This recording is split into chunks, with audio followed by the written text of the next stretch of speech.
the new Modus Super Series champion. Oh my word! It's another incredible moment tonight. Jeff Smith! It's match down. 5-star performer. Ball for big fish. It's Jack Drayton!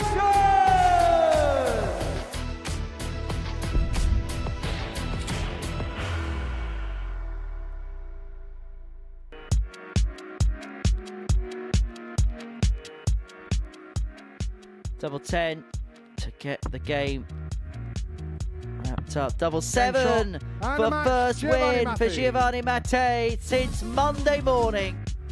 Overturned as far as he's concerned. Treble 18 leaves double 16 for Ton Plus checkout to wrap it up. Kirk. Treble 19 for the bull. Treble 19's got, as is the bullseye, for 127. 3 more to level up at 2 apiece, but that's providing McKee does not find the 158. Double 19. Magnificent. on the Absolutely magnificent. Richard McKee. Smith-Neale wants to hit the back of the net here. Does he? Yes, he does, and he does so emphatically. Thursday afternoon here at the Live Lounge in Portsmouth means that Group C is about to get underway. We have a former weekly winner in the mix here on the South Coast.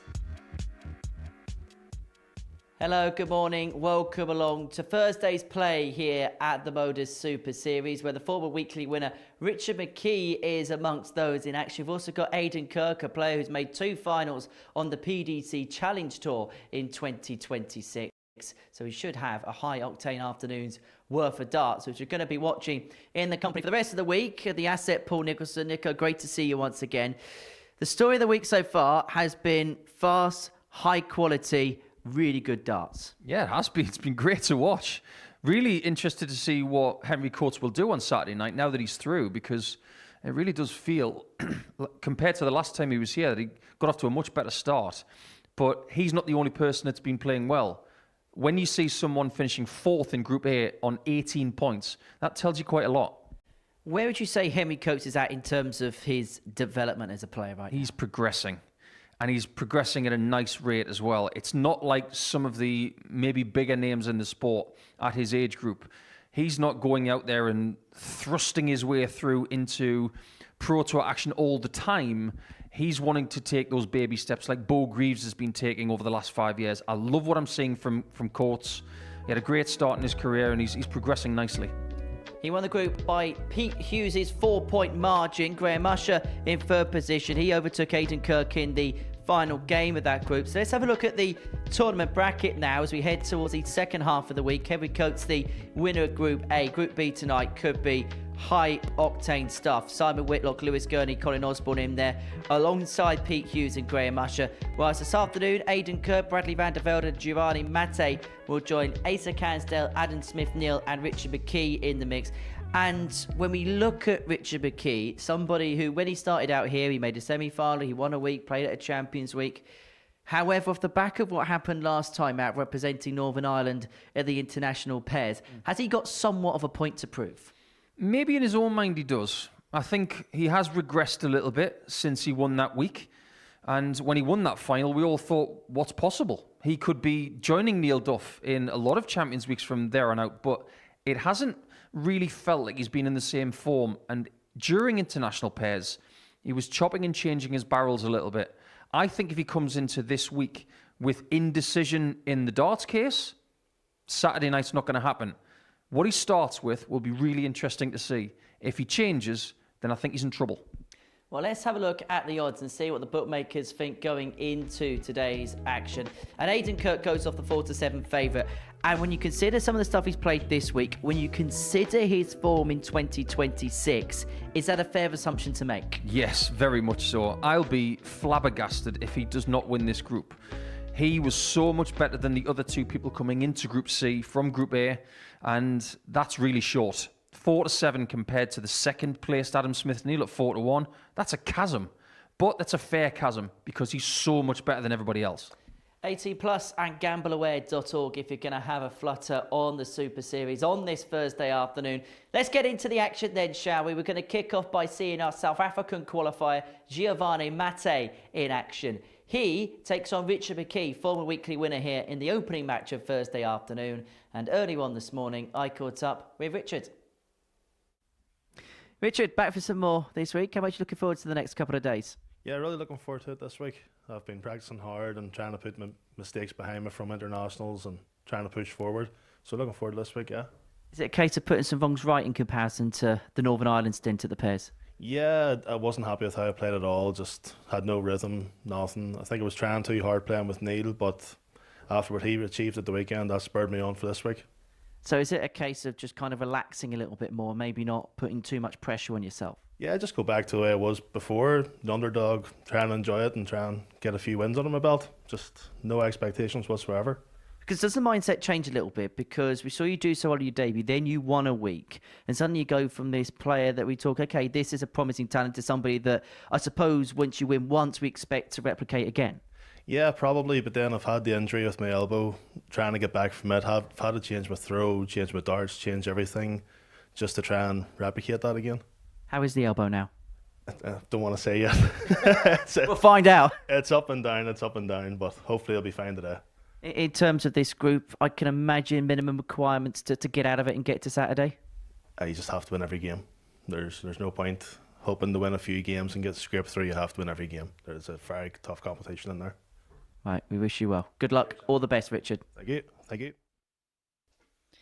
Yeah, point to prove for Richard McKee this week in Group C, and he gets his campaign underway against Giovanni Mattei, in which you could probably say the same thing about him in comparison to his exploits in Group A. Monday was rather promising, but maybe the reality of playing here at the Live Lounge bit a little bit on Tuesday and Wednesday.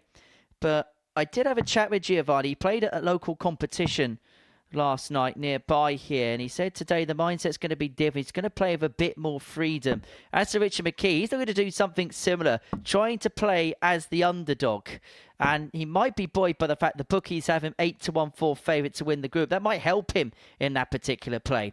As to Giovanni, the 27-year-old from Cape Town in South Africa, making his debut here at the Super Series and hoping that his secondary group of the week yields more success than Group A did Monday to Wednesday.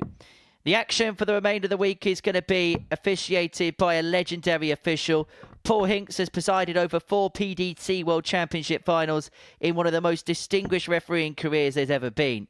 He's going to take charge of the rest of the week's action here on the South Coast. And with me here in the comms box for the remaining games here in this week 3 of Series 14. Incredibly, we're at Series 14 already. Is the former Players Champion. It is a very good afternoon to the asset Paul Nicholson. 30. A very good afternoon it is, and I'm really looking forward to seeing who progresses from this group.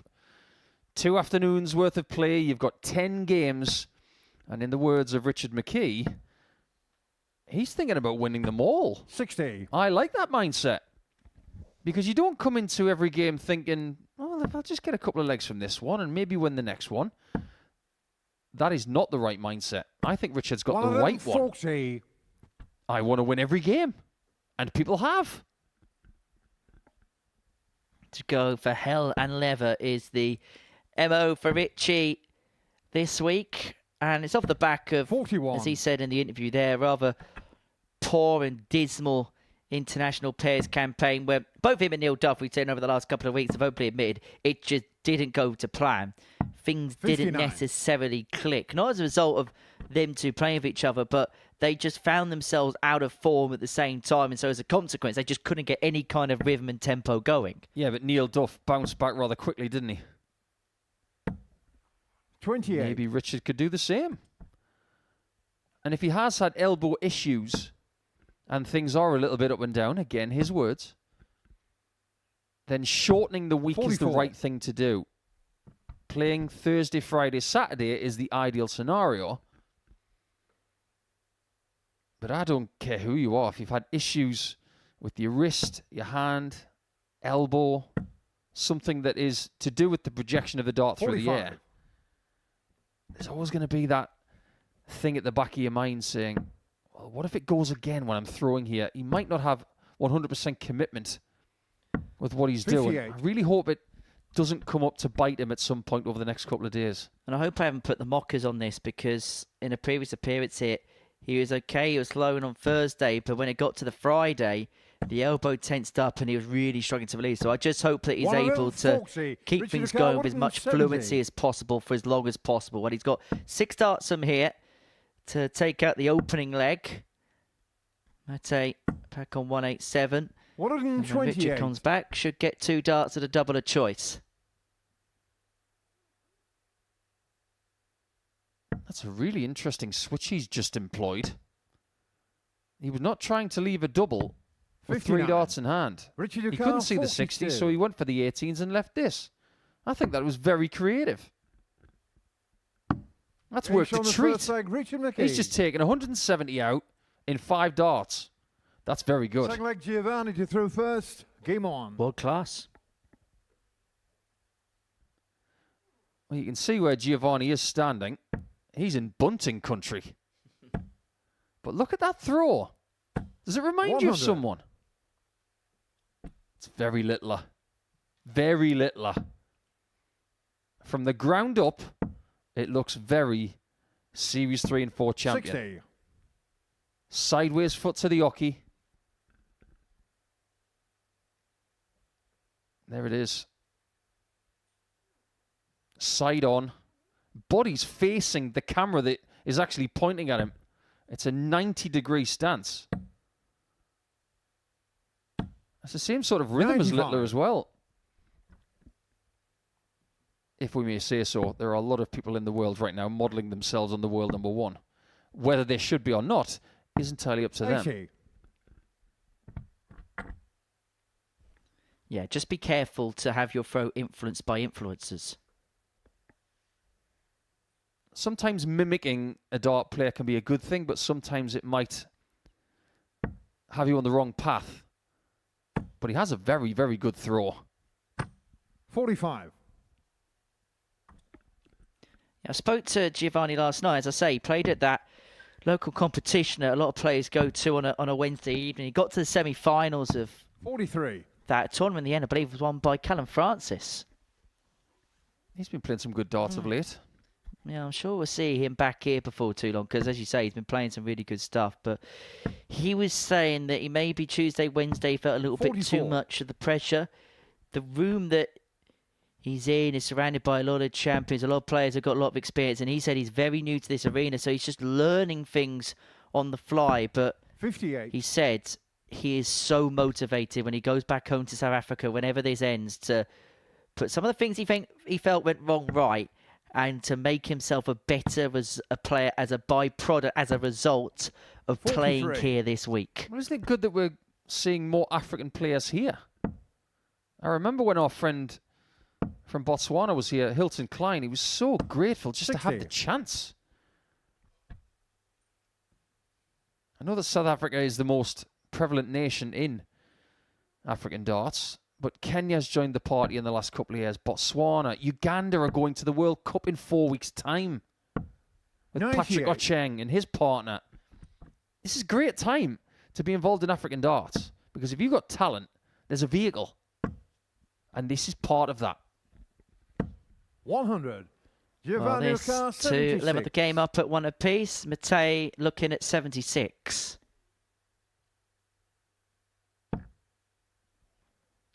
Going to get a double top. 36. That tops goes Richie high. Ocar, McKee 100. looking at a ton to double his lead. Come on, Mr. McKee, show us heaven. He'll get that joke. 60. Well, that was a bit close for Giovanni comfort, Ocar, wasn't it? 40. Well, miss as good as a mile. And Matei, again, having a look at tops to level this game up. Being shown in the second leg, Giovanni Didn't need a Mattei. second invitation to the party. And we're back on terms at Third leg, 1-1. Richie to throw first. Game on. It's not the most common first name in South Africa, is it, Giovanni? It's more of a Southern European thing. 92. When I first saw him this morning, he really did remind me of British heavyweight boxer Fraser Clark. He's a spitting image of him. 17. Although Fraser's about a foot taller and can probably punch heavier.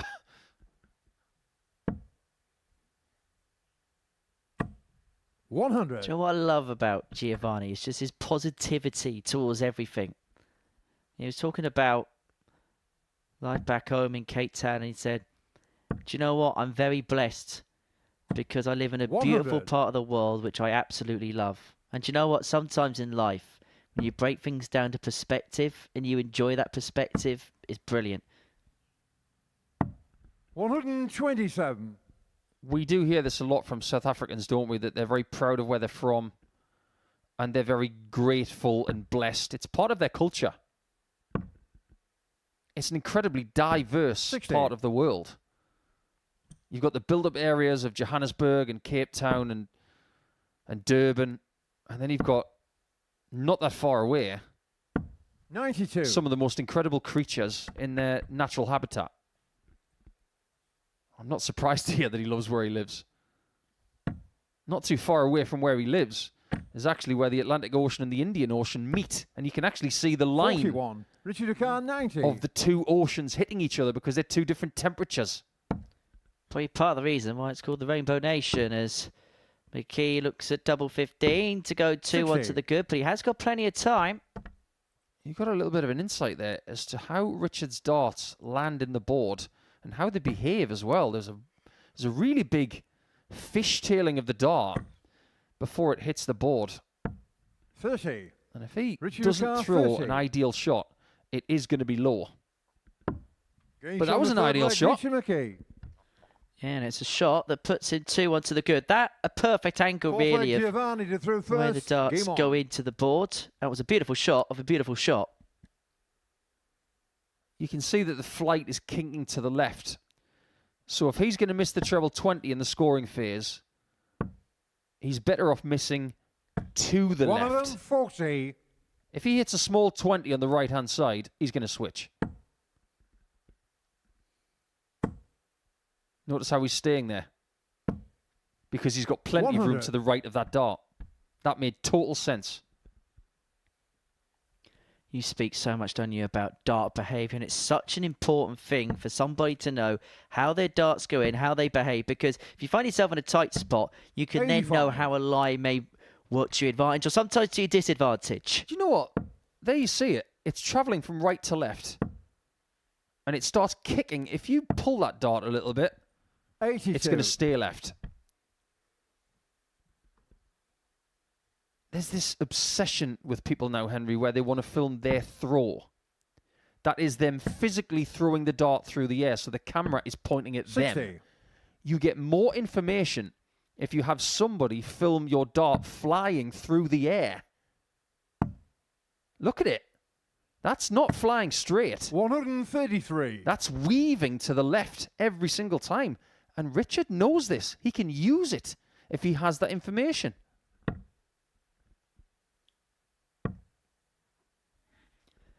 I wonder if Richard now is feeling as if he's just beginning to 85. break the back of this contest somewhat. It's been a rather scrappy opener, if we're going to be brutally honest. 85. It's not a bad performance, Giovanni this, Ducar, from Richard. 131. This is the kind of performance where you want to get that victory by 4 legs to 2 or better, and you want to be able to build on what you've done right. It's Giovanni's responsibility to make things uncomfortable for him. 55. Richard Ducar, 101. So 101 here for McKee to move in a leg. And he'd have the darts importantly in the next to get the job done. Went for the bull with 82 left to lead double 16. Didn't work out. And so 89. Mate, as a minimum Giovanni requirement, Ducar, should get a 76. dart to the double to square this game up.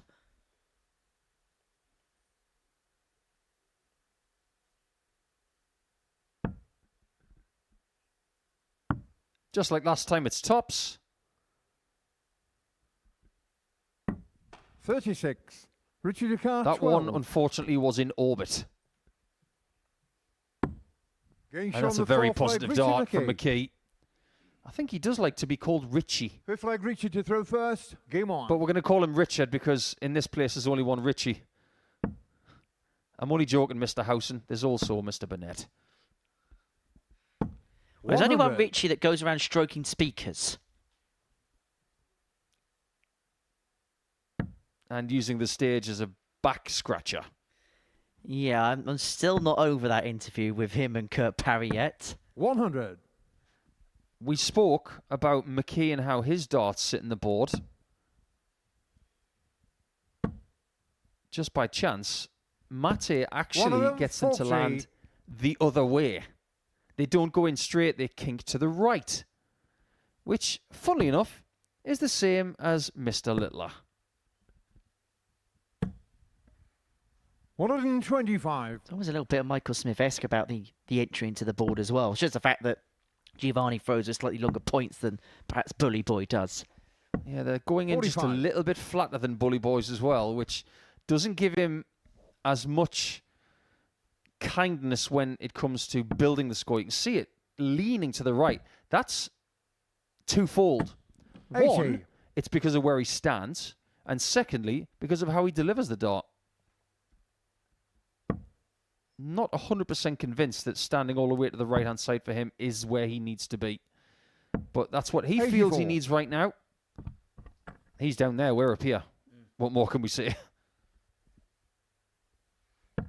You had your chance, Nicholson. Starting to sound like my headmaster. You were never sent to the 140. headmaster's Richard office. Carr, 132. Just twice. 1-3-2 for the match for McKee. Another one of them. Unlucky. Clips the top wire. He fancied that, didn't he? Oh, what are you doing? That was so risky. Giovanni And Carr, 56. unnecessarily so. Now, we know that Richard's numeracy sometimes isn't the strongest, so I reckon he's gone by convention of what he knew pattern-wise, 40. which is a rather dangerous Richard Carr, play, 32. but he is going to come back, and he is going to come back for 32 to wrap it up by a Great shot 4-1 on the match, scoreline, Richard and McKee. wrap it up by a 4-1 scoreline he does. Well, it wasn't a classic game, but Richard McKee got better as the game went along. In the end, he dragged his average up to around 83 and change. His doubling was the highlight, 4 from 6 in that particular department. Coming up next, Adam Smith-Neale takes on Bradley van der Velden.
Lights, camera, action here at the Live Lounge in Portsmouth. And before the break, we saw Richard McKee get his Group C campaign up and running with a 4-1 victory over Giovanni Mattei.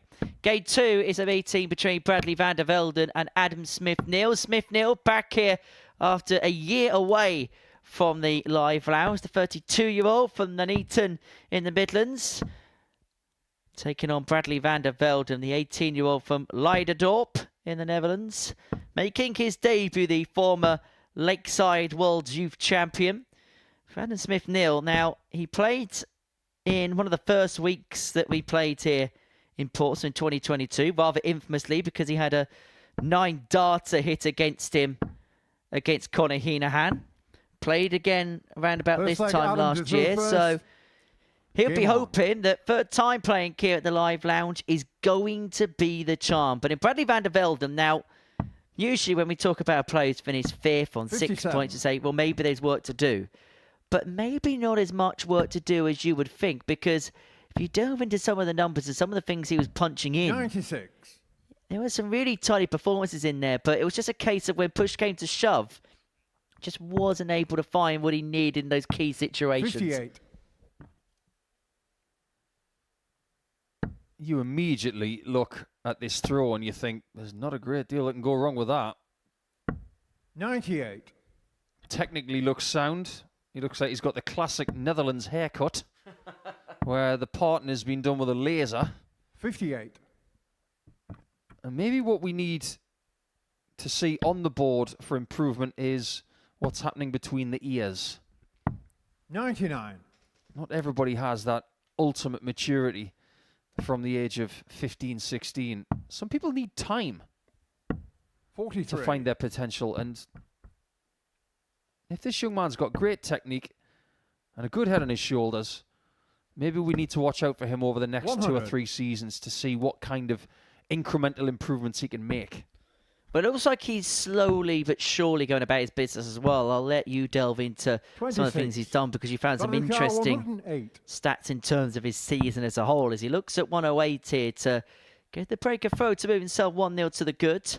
Double 16 to get things up and running with a ton topper. 76. And the big dog is still in the kennel on 259. 134. Bradley Car 32. Well, that was a very risky last dart. Getting shown the first Or maybe it was a shot to nothing because he didn't win the leg anyway. In the game that is the Wolfpack versus the big dog. Game on.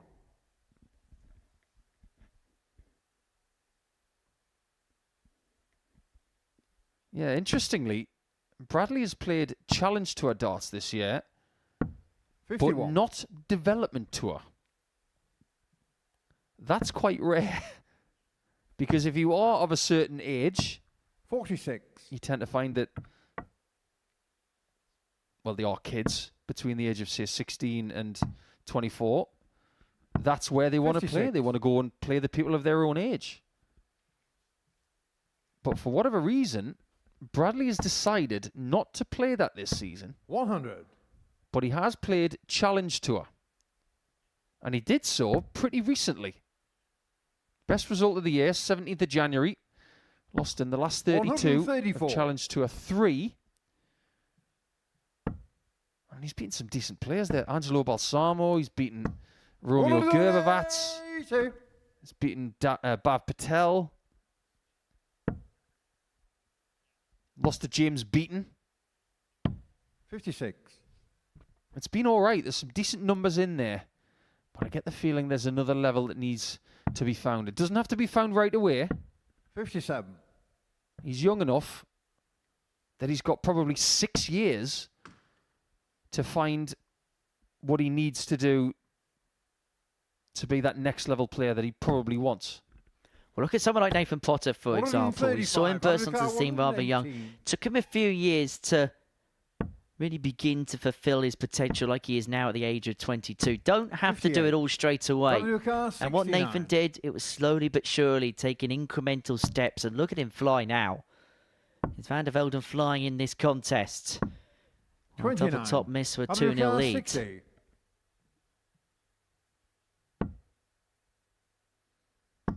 Getting shown That's a second lovely leg, dart Adam at double, isn't it? Smith-Neale. You think he's blocked it, when in fact, he just Third wants leg, to Adam nudge to past do it. first. Game on. First leg of the week for Smith-Neale. At one time, he was Van der Velden's age. Touted as one of the best young players in the 121. sport. He's had quite a tumultuous 15 years. Former World Masters champion 96. in 2018. And that was some tournament, actually. You look at some of the players involved and some of the numbers that were punched in Bridlington. 58. Just a shame it was never televised.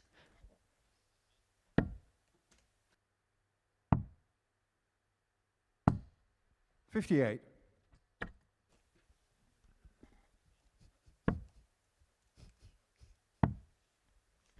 Some things have changed with the 58. Smith-Neale game over the years, but some things haven't. He's still using smooth barrels, and he's still quick. When he made his 58. Pro Tour debut in Germany about 15 years ago, hardly anybody knew who he was when he walked through the entrance. 58. By the end of the weekend, everybody knew who he was. Well, this was his route to winning the World Masters title. Now, he had to come through the preliminary stages of the tournament. Once it got 97. to the knockouts, beat Aaron Turner by 3-1. Dan Day was the number 15 seed, really good player back then. Dan Day 3-0, averaging 140. 92.97. Beat Mark McGee 3-2, averaging 90. Beat Wayne Warren 4-1, averaging 96. Beat Jim Williams 5-3, 92. averaging 93 and America, change. 66. And then in the final, when he got the better of a certain Glenn Durrant by 6-4, as he looks at tops to get this 26. leg wrapped up. And in a World America, Masters 100. format, it would have been for the set. Tops. 60. He's missed it by some distance, as signified by his index finger and thumb. Getting shown the third leg. Smith-Neale Adam doesn't miss it, Smith-Neale. and he takes a lead after being 1-0 down. 2-1 he leads. Now that Fourth leg final penalty was to some throw first. contest. Smith-Neale Game on. averaged 96.86. As for Glenn, well, he would lose, averaging 99.68 in that particular contest. It was a One good of them, dust-off Foxy. in that game. I remember watching it thinking, at one point, you're expecting Glenn to get the lead 44. and to not relinquish it, but he just couldn't catch Adam. Adam kept fending him off with really key doubles. 97. And I think we were all surprised when Adam won the tournament, and we all thought, did that really happen? 59. Because when he was up against Glenn, who was in his pomp, we all expected him to win that final, but Adam pulled off one of the biggest upsets in the BDO 122. system for a decade. And some of the numbers in that tournament, as I say, Scott Mitchell won 4-0 against 115. Battle car 142. David Copley in a game where both players averaged in excess of a ton. As Van der Velden looks at a 142, it's on the another fourth leg, figure to add to the Van der Velden. collection. He's had the 170, he's Good had the back Adam to throw 127, you first. can add Game the on. 142 to the mix. Yeah, the finish of the year so far was a 142. 96. That was a belter from Van der Velden. If you don't think Bo Greaves hitting that 142 against Michael Smith is the biggest 44. finish of the year, then you're wrong. Bo Greaves, Pro Tour winner, was here last year. In fact, you look at some of the 42. performances that players on the Challenge Tour, players that played here this year, have put in. It could be a rather fruitful year for those on the Associate Tours. But yeah, just 40. finishing up that point, I was rudely interrupted by 142. Scott Mitchell averaged 108 against Dave Copley's 101, and Glenn Durrant had a 101 average against Gary Robson in the tournament 96. before. That really was probably, in terms of standard, one of the best World Masters there was post-split. 57. Do you remember the nickname of David Copley? The Dark Knight. Oh, that's good. An absolute 83. belter of a nickname. From Yorkshire, David. Played for England. Good player. Of course, the 60. World Masters this year on the WDF side is going to be in Viva Las Vegas. Yeah, I've been tuning into some social media feeds, 94. and I think they're starting to say, World Masters, baby, because it's in Vegas. 40. Well, that is Undercard something 90. that shouldn't happen. Flight deflections, they're just so common these days. Really? 72. He's been hanging out with Michael Van Gerwen doing things like that. Well, incidentally, Adam Smith-Neale can play in the World Masters if he wants to. He's got a lifetime invitation because he won the tournament. 66. Undercard 18. Even Glenn Downs qualified for the World Masters. It's only thing he's qualified for about 5 years. Steady. Getting shown the fifth Better than leg, steady. Adam It's a Smith-Neale. 3-2 lead. The big dog here has been rather Six-leg Bradley to patient. throw first. Game on.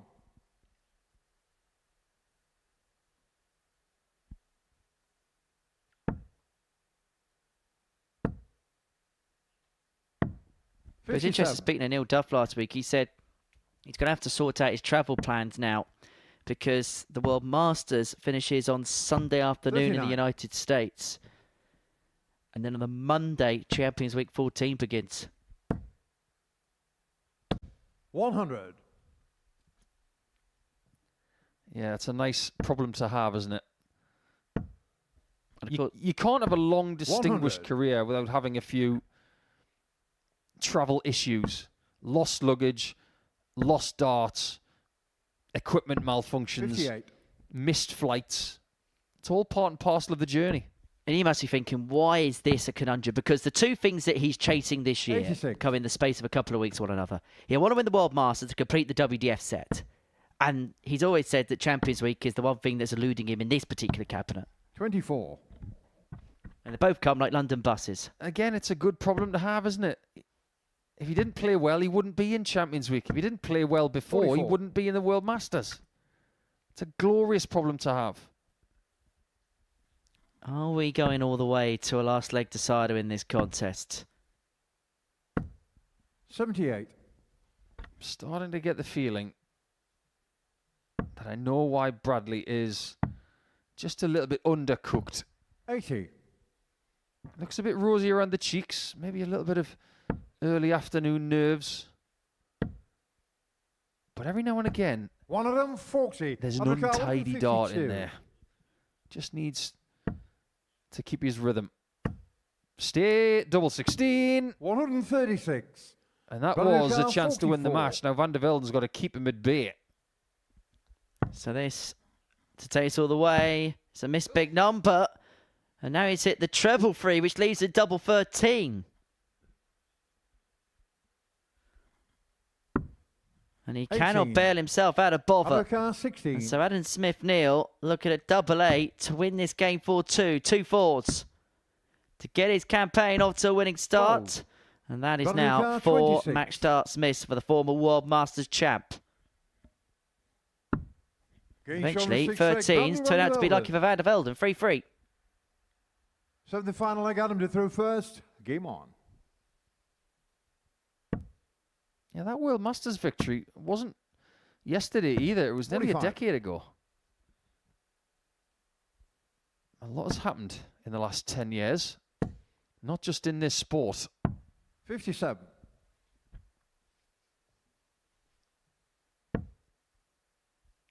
Having missed 4 darts to win this second match of the schedule this 93. afternoon, it'll be interesting to see how Smith-Neale does respond.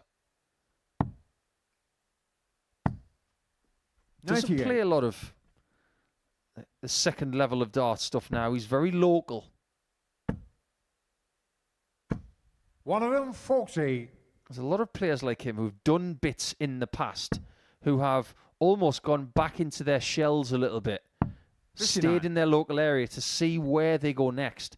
That's the gift of the ADC, because if you play ADC darts locally, you can qualify for things like 96. this, and you can discover what your next step will be. Well, someone would look at the best example of somebody when things didn't go to plan, 99. went back to Undercard basics, and then it 127. clicked again. Well, it is for the match. Doesn't have to chase the bullseye, doesn't have to go for the bullseye, 87. and he's going to set things up for double top. Turns out he's not like a dog with a bone. 42. He's more like a dog who's about to Undercard get the 40. bone. Looks like he's about to get the points. Getting shown the match. As he Adam pins Smith-Neale. double top to get his campaign off to a winning start. And for Bradley Van der Velden, that similar losing feeling has creeped into his Group C campaign. And Smith-Neale winning by 4 legs to 3. Next up, Canell up against Aidan Kirk, the 4-7 favourite with the bookies to go on and win this group.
Welcome back to the Modus Super Series. Before the break, Adam Smith-Neale got the better of Bradley van der Velden by 4 legs to 3. Match number 3 is a debut for Canell, the man from Essex, taking on Aidan Kirk, who had a very good campaign in Group A, but still managed to find a way of finishing 4th in the group.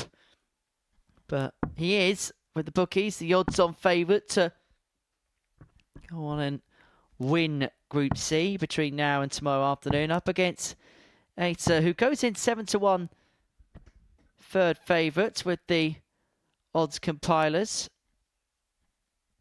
And it'd be interesting to see how he gets on, because we've heard glowing reports of him. He's punched in some decent numbers on the ADC Vault circuit. The 23-year-old from Witham on debut up against the 34-year-old Ilkestonian Aidan Kirk. Runner-up in his only previous appearance here in Series 7, Week 11. Missed a multitude of match starts in the final against Andy Davidson. 2 years between drinks for him, and he's hoping to, this time, find himself on the top step. He's had a fantastic 2026. Has made 2 finals on the PDC First Challenge leg, 80 Tour. through first. Finds himself 6th in that particular order Game of on. merit. And because of the exploits of Joe Hunt on the PDC Pro Tour, and potentially 57. Derek Coulson, who could put himself in a World Championship spot via the Pro Tour de Mer, there may well be a possibility we could see the captain 45. at the World Championship at Alexandra Palace come December. There is a lot that can happen between now 96. and late November, that's for sure. One thing we did see in the middle of last year here at the Modus Super Series 97. was when Jeff Smith was winning a series and what it gave him confidence-wise. 139. We may even have a big story like Jack Drayton once again. You look what he was doing with 100. WDF Tour and Challenge Tour and Development Tour. It was a precursor to what happened here. 139. Who's to say that Aidan Kirk doesn't go on and do the same stuff just a few years later after being a big story? 95. Ace of Car 70. This is a quick game already. I think Asa Cansdale can give Graham Usher a run for his money for being He's Cricket's on the Player of first the leg, Week, Asa because that was a Cansdale. 14 darter in next to no time at Second all. leg, Aiden to through first. Game on. Well, Asa Cansdale has very much arrived here at the live lounge. If you've never heard of 100. him before, well, he's letting us know now, isn't he? He said he's from Witham in 26. Essex.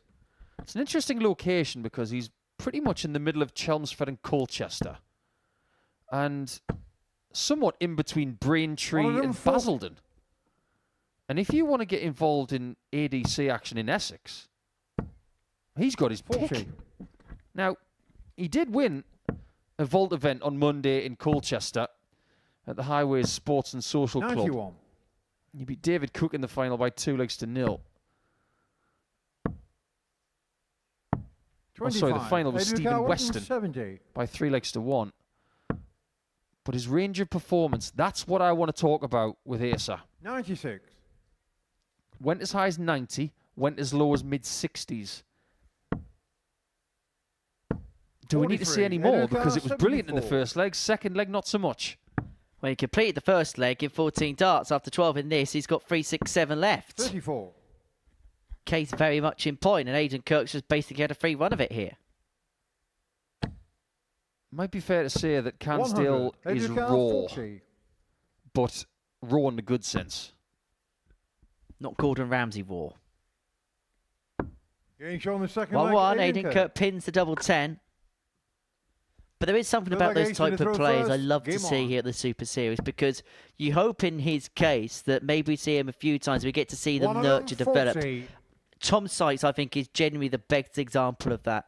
Appearance 1, we knew there was a player there, but he was a little bit wet 57. behind the ears, a little bit green around the gills. Then next time he came here, played better, won his first week, and then all of a sudden he's turned into a world beater 135. who looks like he's going to be at the Players' Championship finals come the end of the year. PDC Tour card holder, of course, now. 45. Yeah, I don't think we're going to see Tom Sykes here anytime soon. So someone's got to take that mantle of the 46. next big thing out of the ADC system to qualify here. There's no reason why it can't be this man from Essex. Well, there's two players that have 57. epitomised that system. In the UK, it's Tom Sykes. In Europe, it's Jimmy Van Schie. It's a shame he didn't have an ADC Hall of Fame belt match. 70. Don't give them any ideas, Henry. Best of 13 sets. Yes, please. I said 100. don't give them any Ace of Car ideas. 110. Giving them ideas. Play it here on a Sunday. Get an audience in. It'd be 54. great fun. Just a shame we can't because they're ineligible to play in this building. But Cansdale here looking at 56 to 100. Ace of Car go 56. 2-1 to the good. Well, it feels like on throw, the player who has the advantage is flying, and off throw, everyone else is 44. going cold. Aiden Car 142. He is genuinely quick, isn't he? Look at this, though. It's the Greaves route, and it Gains is on the the third Greaves leg, result Aidan as Kirk. well. From Aidan Kirk, who shows us Fourth leg, once Aidan to again the throw first. class that Game he on. has. That's a wonderful checkout. And the second 142 of the day.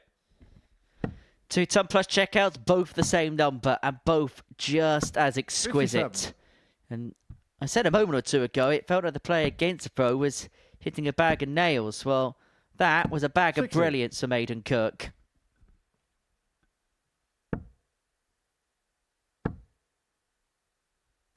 $60. I think that his area of the country's gone a bit quiet.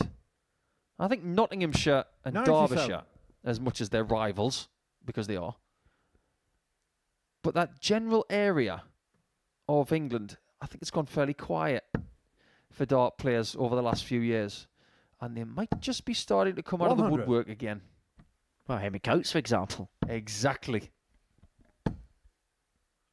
Hey, and Chris Mason's knocking in some 140. decent numbers in Super League matches around there. Right.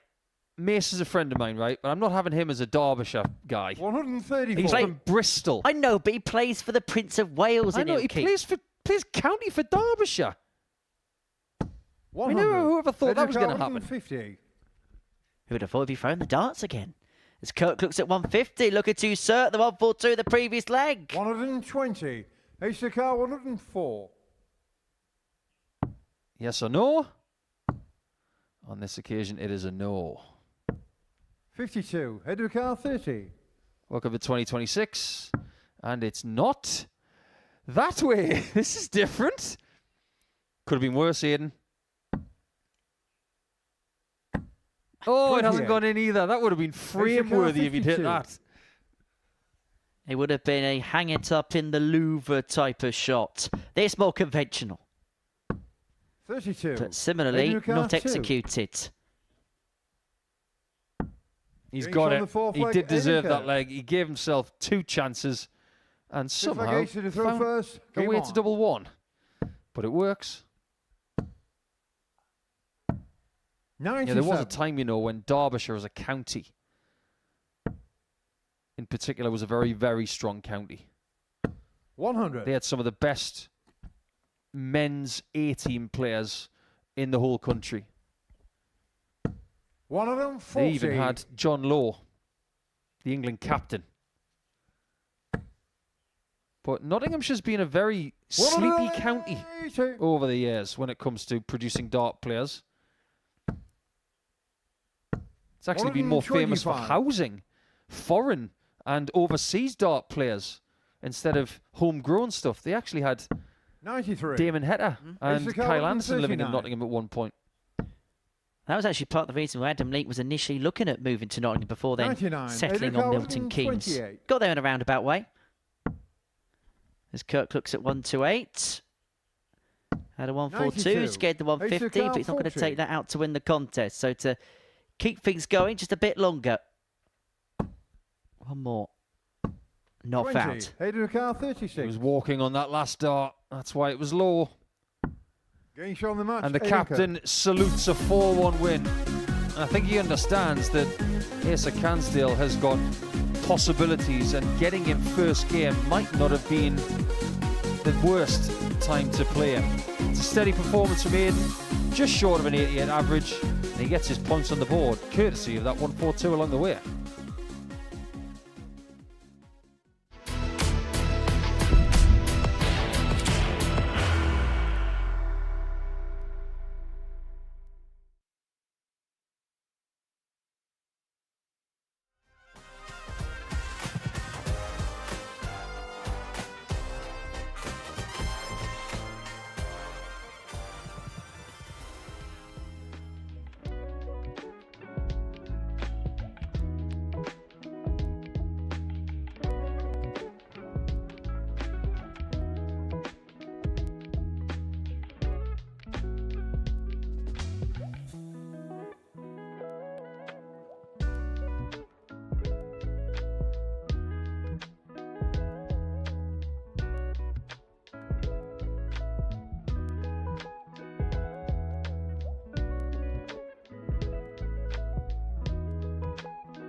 Welcome back to the Modus Super Series. Before the break, we saw Aidan Kirk get the better of Asa Cansdale by 4 legs to 1. Game 4 is a meeting between Giovanni Mattei and Adam Smith-Neale. Smith-Neale got the better of Bradley van der Velden by 4 legs to 3 in his opening match. Whilst for Giovanni, he's looking to get himself off the mark, having lost out by a 4 legs to 1 scoreline against Richard McKee in his opener. So for Giovanni, he's looking to keep himself back to within touch. If Smith-Neale can win this, then he will be able to open up a little bit of a gap at the beginning of round 2, but importantly, put himself in a good position for the remainder of the day to really make a push for the top spots. Remember, the top 2 come out of this Group C into Saturday night's final, which will kick off at 7:30 p.m. on Pluto TV. Yes, Henry Courts will be playing the first game on Saturday night. He's got 2 days of anticipation before that.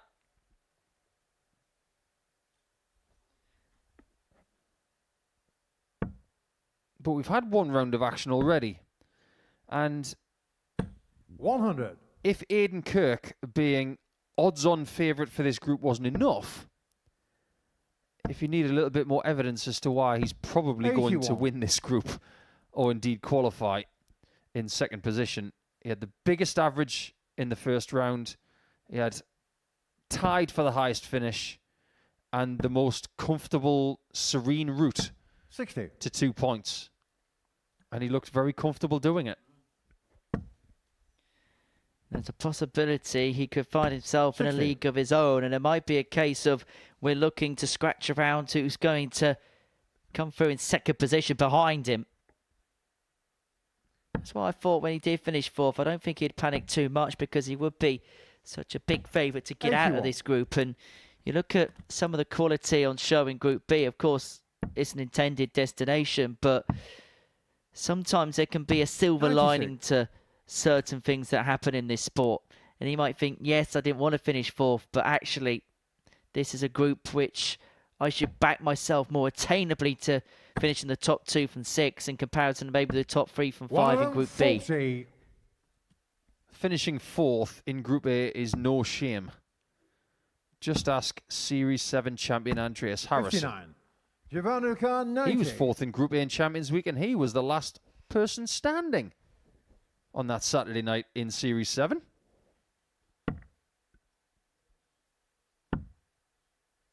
Is everybody doing this now? Is everybody trying that now? Giovanni Mattei.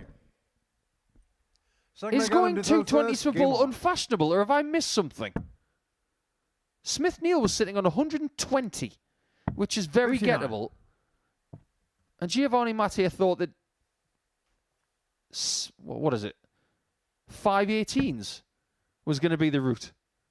There's only one person who's done that commonplace over the years, 100. and that is Michael van Gerwen. I can't make head and tail of it. Paul Nicholson channeling his inner old man shouts at clouds.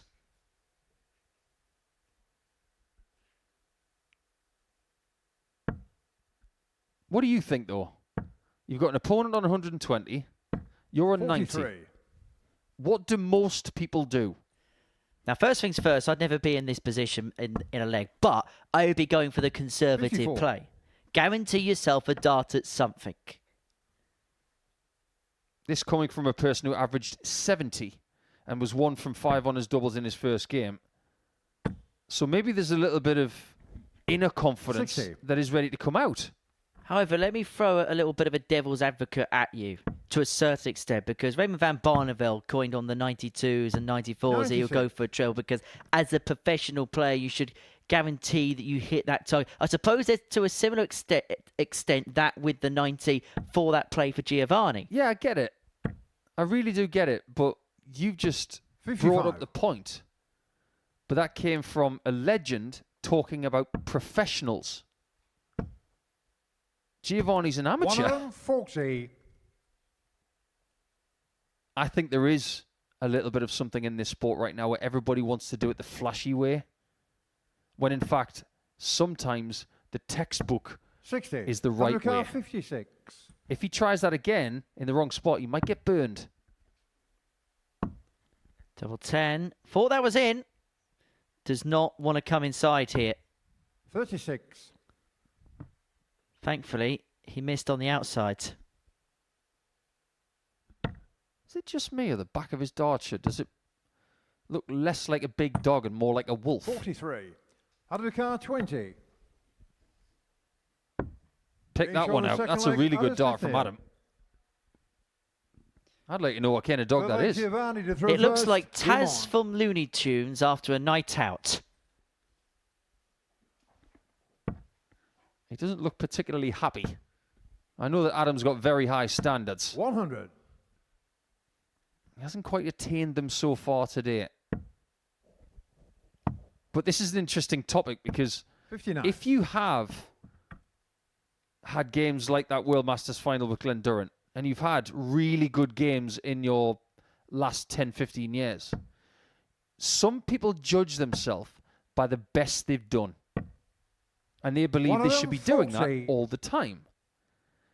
They get caught up in trying to be something they were. 140. What I expect from Adam and every player that we see today, whether it's Group C or B, I want to see the best from them now, not previous. Adam is not the player he was. 95. What he should be doing today is getting the best out of himself as he is now. 162. Well, he's found the best of himself there. 162 to leave himself on 140. And all of a sudden, the Mate throw is under heaps of pressure. 60. He was on 261 before that 166. Leaving that bogey number is his fault. 39. Can't escape it. But he does get a chance of winning the leg anyway. Although, in fairness, he did divert into the treble 5 his last dart to leave 166. 70. He seems to like double 18, doesn't he? 101. There's nothing wrong with that. I think it's a good choice for the way his darts behave. Treble 19, unable to get, and so Mate returning for double 18 to put himself 49. in front. He's gone the hard way about it. Car 36. But can he get his nose in front? Game Yes, shot is the the third leg, answer. Giovanni 2-1 Mate. to the South African. Fourth leg Adam to throw first. Let me throw something Game on. at you. That leg was won in 16 darts. 93. That's a pretty good leg, isn't it? Average is just under 94. But who was at fault for that leg being won by the South African? 82. I might be looking at this slightly differently. But Smith-Neale allowed Mate to have 46. 3 visits from 166. That's all I'm going to say. If you're allowing someone to have 3 visits from under 200, 100. be prepared to lose a lot of legs.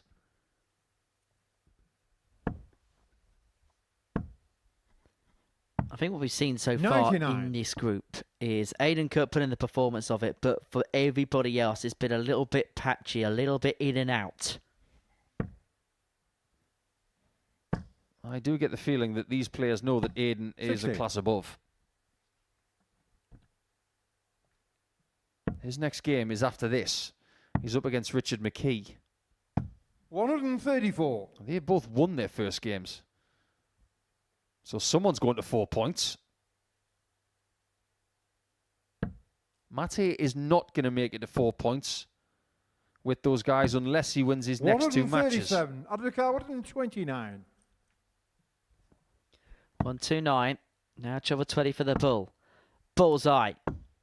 89. Well, he's laid down the gauntlet to Giovanni Mate to say that he cannot take out 1-2-2, and he only needs the 1 treble for a poke at the bullseye.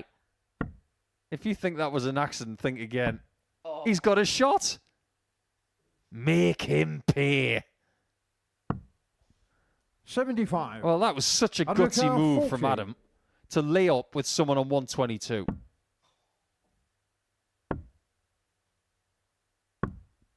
30. It might not Giovanni work out in O'Carr, the end. 47. It was gutsy. It could have paid off, but then again, it might not.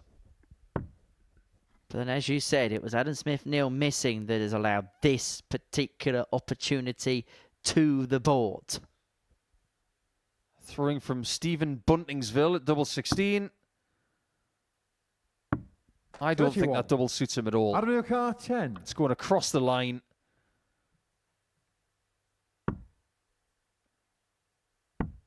Double 2. He gets away with it in the end. That was an eventful leg, wasn't it? Fifth leg, Giovanni to throw first. Now, Game if on.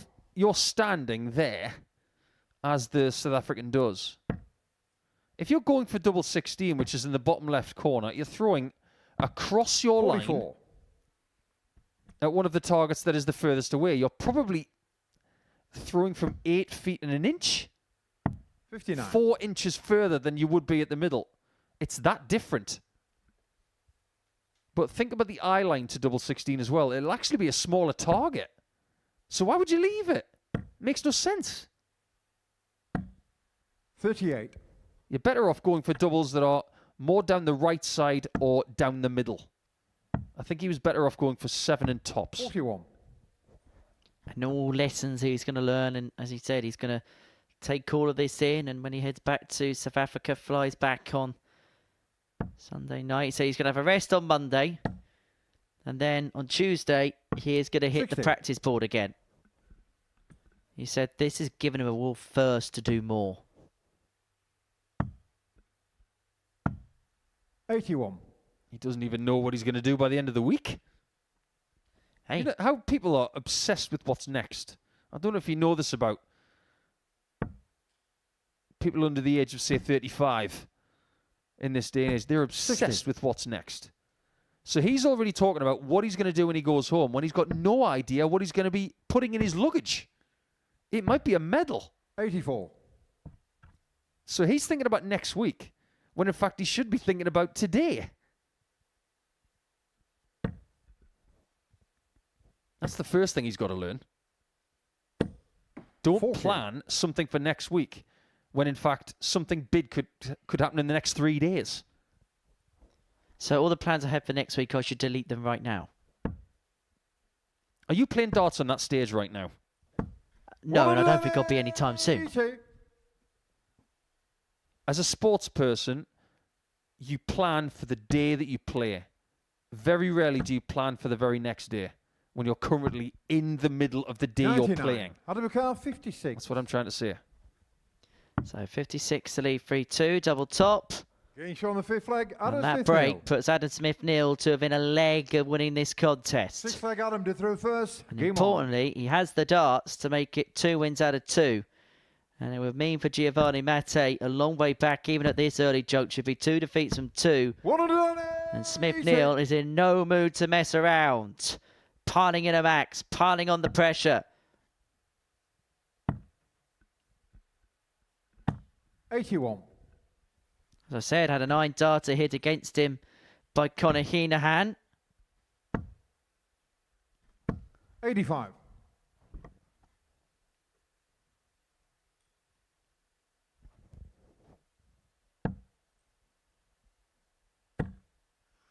Mattei has played better in this game than his first game today.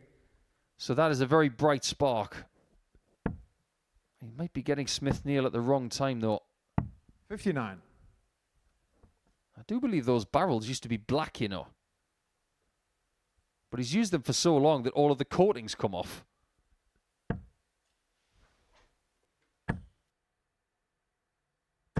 $100. Well, 6 darts and 177 to get this game wrapped up. 47.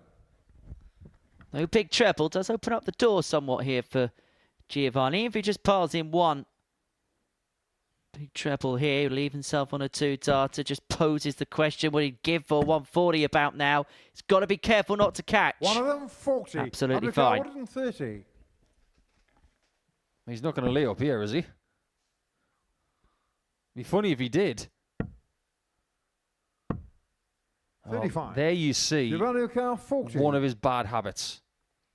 He just flung that last dart away with his left leg coming through as he was throwing. Getting shown He's the lost the sixth leg. We do Giovanni go the Mattei. distance. I just watched the left leg So the of final leg, Adam Giovanni to Smith-Neale throw when he first. throws dart 3. It's a big, bad habit of a lot of players who've got a lot of talent. They don't stay still on their third dart. They're constantly moving into the dart from a different position. I don't understand why people do it. 100. Well, Mattei did the hard work to send us all the way to a last leg deciders. Kicked off ton, forcing Smith-Neale into a 2-treble turn. 45.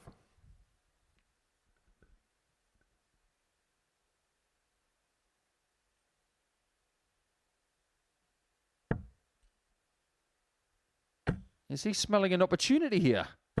He should be. 180. What a time to get your first maximum of the game.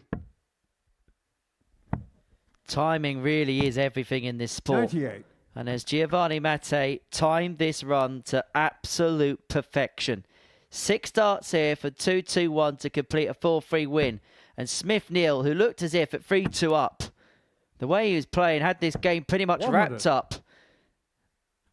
Has now got to survive, you'd feel from here, match darts from his South African opponent. 43. 1-2-1 after 9 121. in a last leg decider. This is excellent.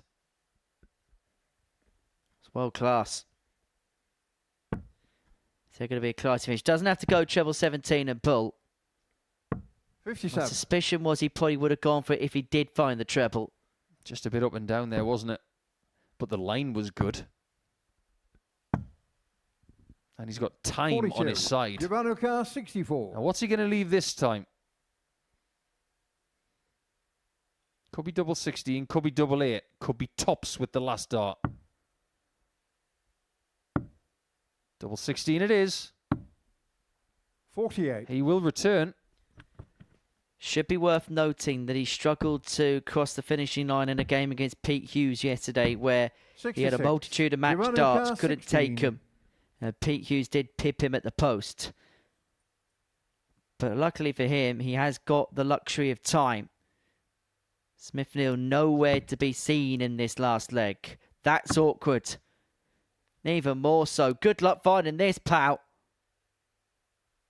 Oh, what a Getting dart! shot on the match, Giovanni Mattei. What a dart to put the full stop on his first win in Group C. Giovanni Mattei is off the mark. He gets the better of Adam Smith-Neale by 4 legs to 3, coming back from 3-2 behind to seal a last leg win. Coming up next, Kirk takes on Richard McKee.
Welcome back to the Modus Super Series, where before the break we saw Giovanni Mattei get the better of Adam Smith-Neale by 4 legs to 3 to get his Group C campaign up and running. Match number 5, a meeting between Aidan Kirk and Richard McKee. 2 winners from the first round's worth of play. And whoever can get over the line here will have a 2-point lead at the top of the table, irrespective of what happens in match 6 between Bradley van der Velden and Asa Canell. So a chance for the victor of this game to really stamp their authority early on in this particular group.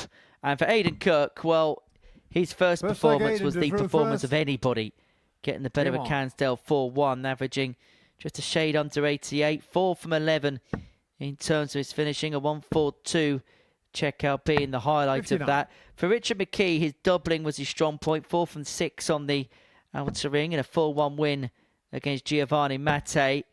And he got better as the game went along. He struggled at the start, but managed to drag his average up to in and around the 83 mark. Yeah, an 83 average might do a lot of damage in this group. But that man right there was just a little bit better than that when he played his first game. Early indications are that he is going to be the person to catch. 100.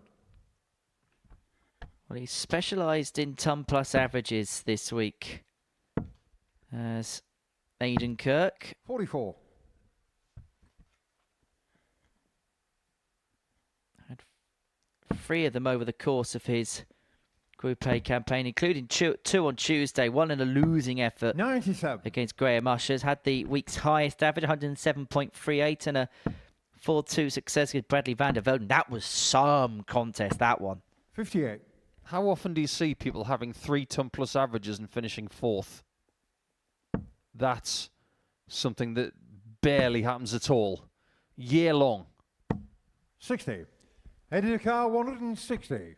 Which perhaps more than anything underlies the strength in depth this week, as Kirk looks at a 160, unable to get what he is going to do is get the next best prize, leave himself on double 10 if McKee cannot convert the 150.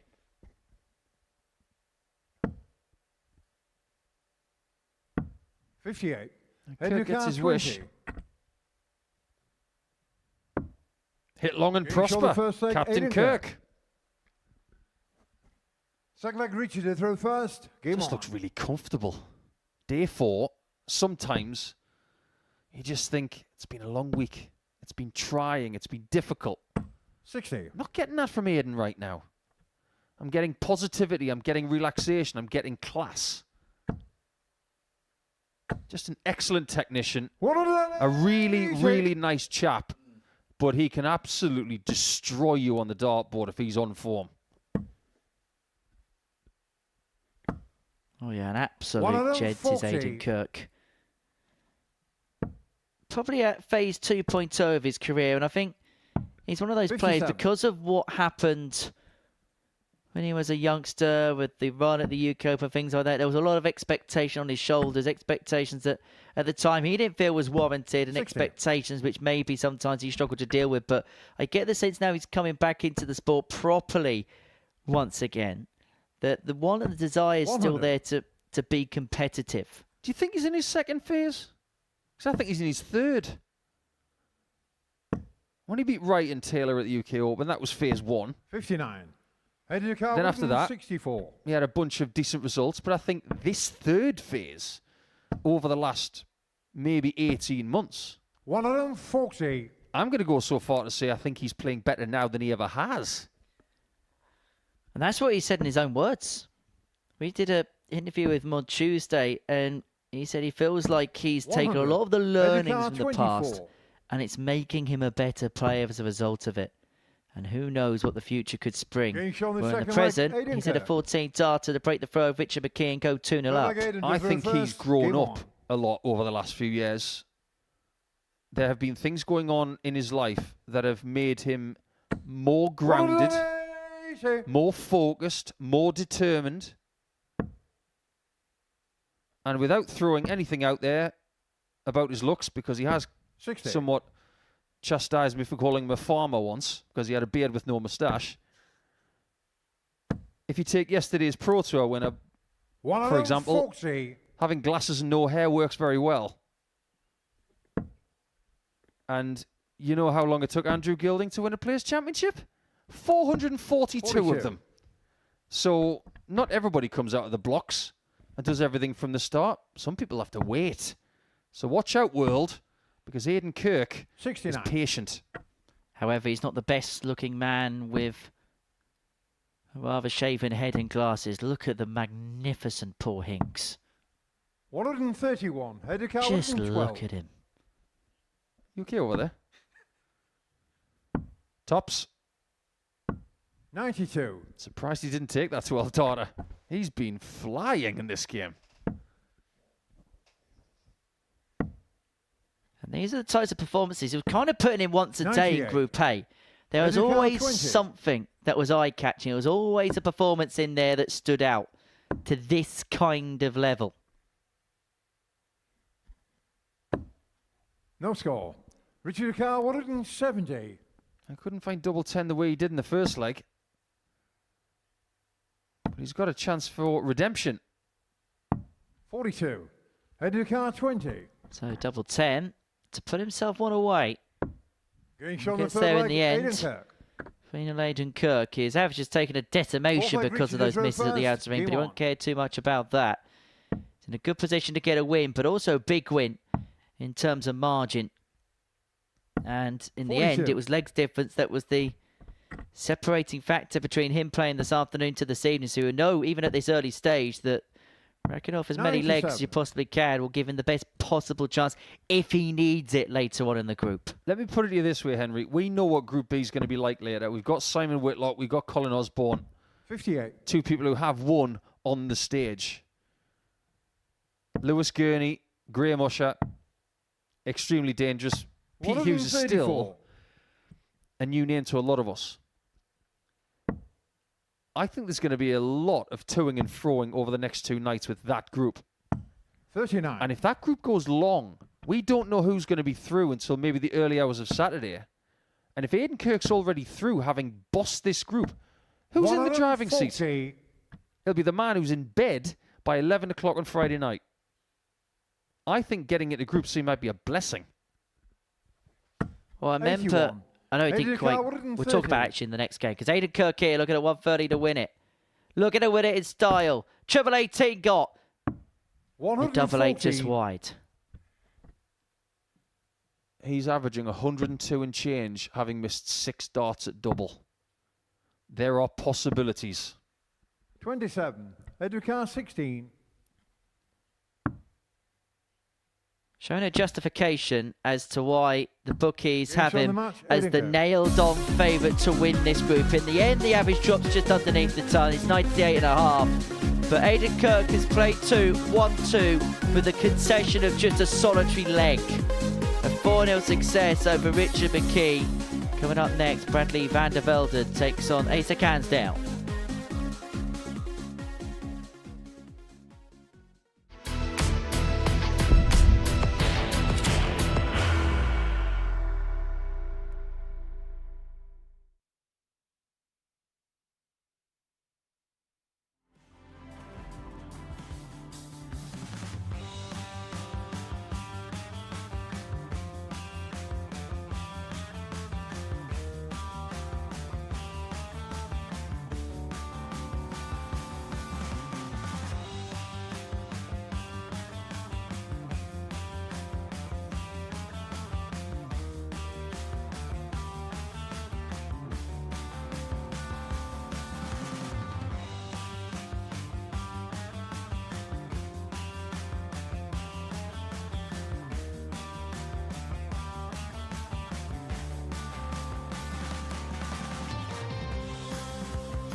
Welcome back to the Modus Super Series. We're at to game 6 of our Thursday afternoon session here at the Live Lounge in Portsmouth, and it is a meeting between Canell and Bradley van der Velden, the only two players not to pick up a point so far in this group. Somebody will remain pointless, of course, following this round of fixtures, but a chance for the other to get themselves off the mark and to very much put themselves into play. Now, Bradley lost 4-3 to Smith-Neale in his opener. Took out a 1-4-2 checkout in that contest. But as a Canell, he started off a 14 darter against Kirk, but that would be as good as it got. Missed another 7 darts at a double en route to a 4-1 defeat against the captain, who backed up that win with a 4-0 success against Richard McKee before the break, with an average of 98.5 and 4th and 12 on the doubles. But for Asa, I get the sense, you mentioned it in the previous game, that we might see moments like this, but also be prepared for 1 or 2 stodgy moments. When we haven't seen somebody play on this stage, 46. All we can go on is from the data. The data suggests that there's a game in there. 60. But there's also some games that he will not be as proud of. His range, based on what we have 85. at our disposal, is somewhere in the region of 30 points.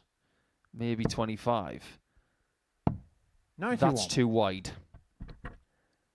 Between his normally good game and his B game, that gap's got to be 10. 137. Somewhere between 80 and 90. 70. Which will do a lot of damage in this group. Yeah, legs like that will do a bit of damage. But it's the same thing again, isn't it? It's a 5-visit start. Game on. How does he back it up this time? And I suppose the question I ask you is, we speak about this gap in terms of consistency. How do you best try and bridge that? You have to find the wrinkles in the game. Is it mental? Is it technique? Is there a bad habit in there? Just find the wrinkles and iron them out. Because obviously Ace has got talent. 97. He likes getting on with it, and we like watching him play. We like fast players here at the Modus Super Series. 97. I'd be interested to find out what he perceives as his weaknesses. He's not even that old. 85. He's only 23 years of age. Yeah, he's so young, he's younger than you. Hey, I'm cracking on now, mid-20s. Well, look what he's doing here. 139. He's doing really well of keeping Van der Velden on the back foot. 60. Well, it was a burst of 1 leg in his first game. Feels like a burst of 2 in his second. 60. Bradley Carr, 124. Is this where Bradley gets his first dart at a double? Most definitely is at the bull. That 99. was a superb effort. Carr, 60. So 20 for Tots at ASAP. To go 2-0 up ASAP. Getting shot on the second leg, Canell. 2-0 it is to the Essex man. Third leg, Bradley to throw 32 first. darts for the first 2 legs.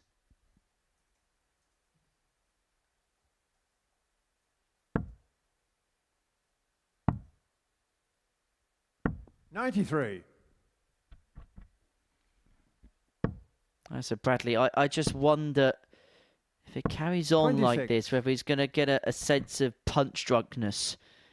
The amount of times he's been hit by jab after jab, haymaker after haymaker. There's only 96. so much somebody can take when you're constantly getting hit by stuff. Especially when you're in a group that's only 2 days instead of 3. 35. It feels like every punch you take, figuratively speaking, of course, it hits a bit harder in Group C than Group A. 57.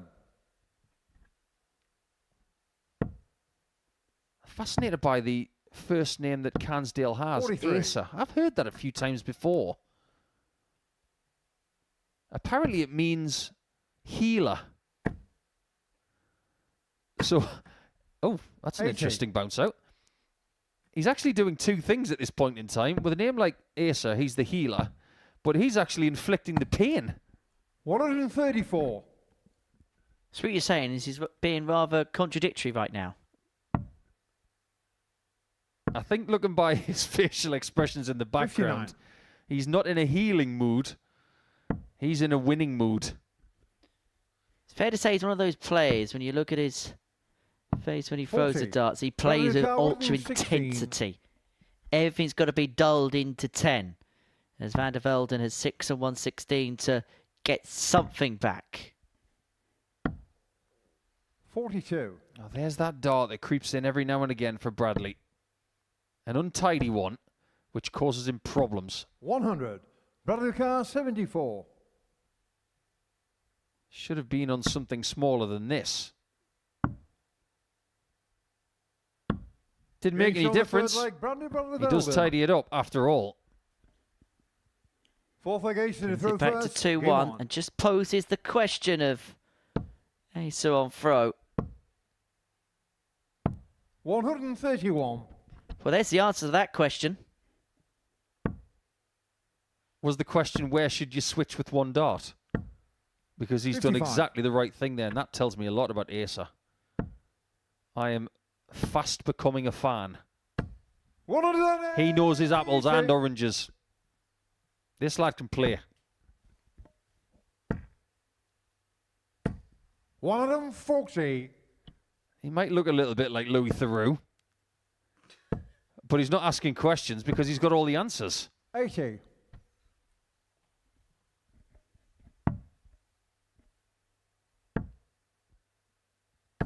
$83. And what's he going to do from this number? 110. It's one thing we've learned, Henry, over the years. Never speculate what they're going to do on a ton plus checkout until they've had a few tries. 85. Because he could be one of those crazy cats who starts on the bull, for example. Or treble 17, if you're Modus 140. Rasma. Ace of car 25.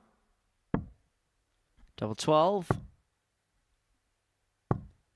13. Outside, Bradley inside. Car, Chance of Van der 83. Velden to turn a 2-0 deficit into a level scoreline. It could have been so easy for his head to have dropped. Game shot on the fourth. But credit leg, Bradley goes where Van der credit's Velden. due. He's kept it all together. And from 2-0 behind, we're Fifth back leg, on Bradley level to throw terms. First. Game on. I don't know about you, but I'm starting to get the feeling this is a very even contest. It's not because it's 2 legs all. It's more to do with these two seem to have similar 57. pace and similar attributes. Proper game, this. Properly good. 180. Squeeze that into the corner. I mean, could you find the corner of that bed a little bit more, Asa? You could fit another 96. 12 in there. Slotted into the corner like an Erling Haaland penalty. 99. I don't know if he supports the local football club from where his ADC vaults preside, but they wouldn't know what a successful penalty would look 95. like. It's nice to have somebody who base themselves in and around Colchester that's not annoying, to be perfectly honest. 43. Colchester's second most famous resident behind Owen Binks. 68. You seem to be forgetting about Bobby George Yes, good point. 100. and Colin Lloyd. Also a very good point. Do you want me to go on? Please. Essex is one of the most fruitful counties of dart players in England. 170. Ace of car 79. Cansdale's just the next one off the rank. Double 10. 59. It's amazing how things Bradley can car turn around. 15. Off a 170 shot, he's got double 6. 3. Oh my word, trying to Ace of predict this car game is 20. really hard. Chances are high. Who wants it? Well, 2 darts score. that clip the wire. Bradley So car close 12. that Paul Hicks just needed to have a second inspection. But a miss is Game as shot good on as a fifth leg, mile, and Van Bradley der Van der Velden Velden. pinches the pocket of Asa Cansdale. It's a hole of Six leg throw, ace but it's in a the throw hole that, to be first. Game perfectly on. honest, will feel like a break. And for 2-0 behind, the young Dutchman leads 3-2. 100. If you're in Asa's shoes right now, you're feeling pretty sick. And his facial expressions are starting to 57. tell us how he feels, because he could be in the distance. He could have even had this game won by now. 83. But nothing comes easy here at the Modus Super Series. It's only best of 7 legs. If you don't get across the line quickly, you can be caught. 96.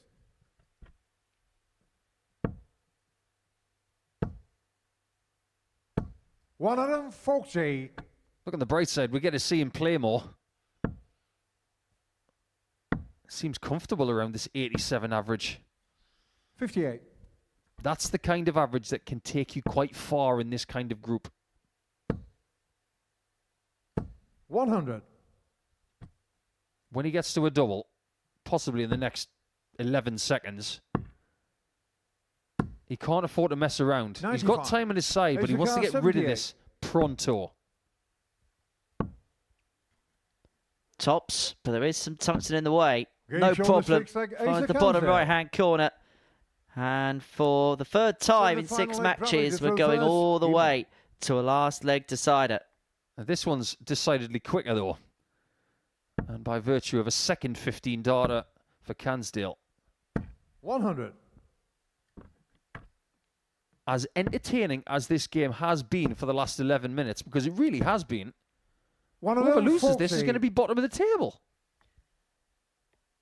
And if we go by the logic of Matthew Edgar's rule of 3, we'll pretty much have 100. to be word perfect for the remainder of the group.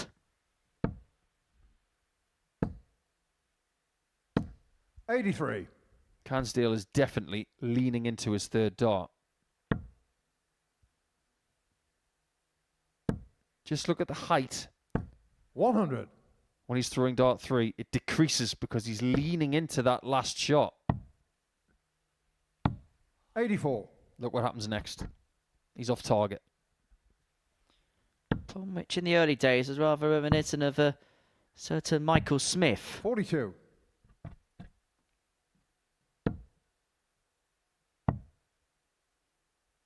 $93.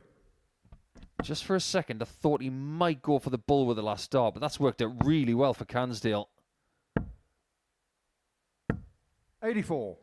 Ace of car 101. Answers on a postcard. These guys are locked. Now that Cansdale's had his chance to win the 49. game, can Van der Velden steal it? He was 2-0 down. But now has an opportunity to win it. And he He's on only the mark. needs the Probably Van der solitary Velden. match dart at double 12 to do exactly that. It's a 4-3 win to get Bradley Van der Velden off the mark. As for Aita Cansdale, that was a decent performance, but it's one that leads to no points. It's the only player yet to win on this Thursday afternoon. Next up, Giovanni Mattei takes on Aidan Kirk.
Well, this is what we have seen so far. Bradley van der Velden got the better of Aita Cansdale 4-3, shall I say, before the break. But so far, so good. If your name is Aidan Kirk, 2 wins out of 2 and the concession of just 1 leg en route. We're going to see him in a couple of moments' time against Giovanni Mattei, the man at the top of the table. Against Giovanni himself has got a win on this Thursday afternoon. As you can see, Aidan Kirk at the top. Everybody else, with the exception of Asa, who hasn't got a win, have got themselves 2 points to their name. So let's head to the midway part of our Thursday afternoon session here at the Live Lounge in Portsmouth. And it is Mattei and Kirk who are going head-to-head in it. For Giovanni, it was a better performance, 10 points better against Adam Smith-Neale in a 4-3 win. Had to come back from 3-2 down to win that game. As for Aidan Kirk, well, it has been comfortable so far. So I say 9 legs played, First and he has won 8 of them. First. So the 1-4-2 finish today, and his last match set the stall out for the rest to follow. 98.5 average, 3 180s, 4th and 12 in terms of his finishing. Plays like that, he's not going to drop many, if any, games in this group. 40. Couldn't agree more. I know we're beating the drum for Aidan Kirk a lot over the last hour or so, but all the signs point to him bossing 100. this group. Standard, the way he goes about his business, and then there's something else as well. Because 2 of his next 3 games here today will be against people that he's played before this week. 2 people 40. that he has not lost to. Against Mattei this week, he's won 3 games from 3. Against 60. Bradley van der Velden, he's won 3 from 3. So if he can repeat what he's been doing this week, he's going to be on at least 8 points by the end of the day.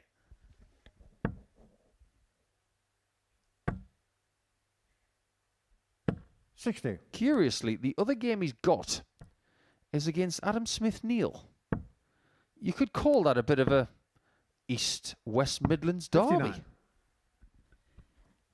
And we know how Midlands derby ends. In fact, there'll be a Midlands derby next year. Wolves against West Bromwich Albion. I'm sure that's going to be tasty. They don't like one another. I'll give you the inside track. 81.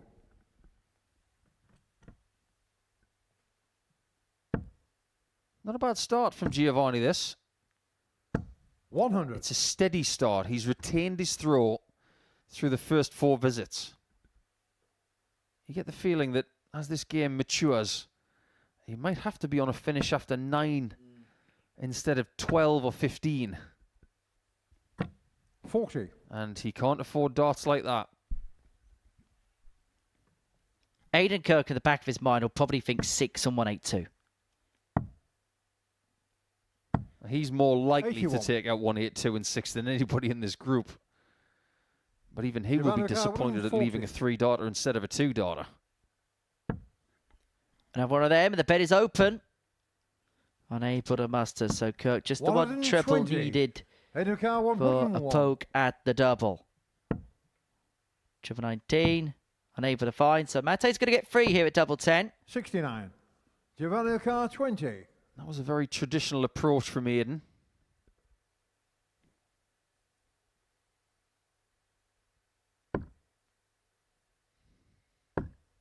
Well, at least he's on the right side of the hockey for double 10. Yeah, that's been rather fruitful for him this week as he takes the opener. And I just wonder for someone like Giovanni on debut, when we head into this secondary group, 100. will these games against those that he's played on Monday, Tuesday, Wednesday, will they be the ones that might relax him a bit more than, say, playing the 3 newbies in this group? Yeah, I think they might. Because he knows exactly what's going to happen. He knows the pace of the game. He knows the strengths 100. of the players. You put him up against Adam Smith-Neale, he will not know anything about him. 180. But there's a strength in the fact that they don't know anything about him either. They always say better the devil you know than the devil you don't. I can fully 45. subscribe to that. You'd rather play someone you know than someone you don't. Just ask Mike DeDecker. 81. Yeah, so lost to Kenya's David Munya at the recent PDC World Championship.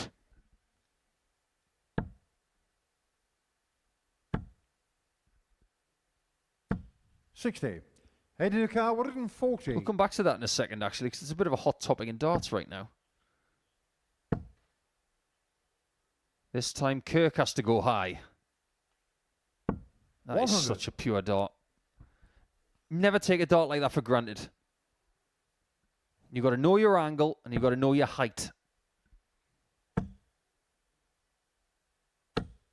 140. Good response. But Heading to Kirk car, 40. should equalise.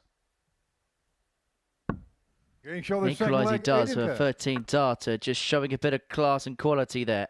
Third leg, South Giovanni Africa to are going to be at first. the World Game Cup on. at the Irisport Halle next month.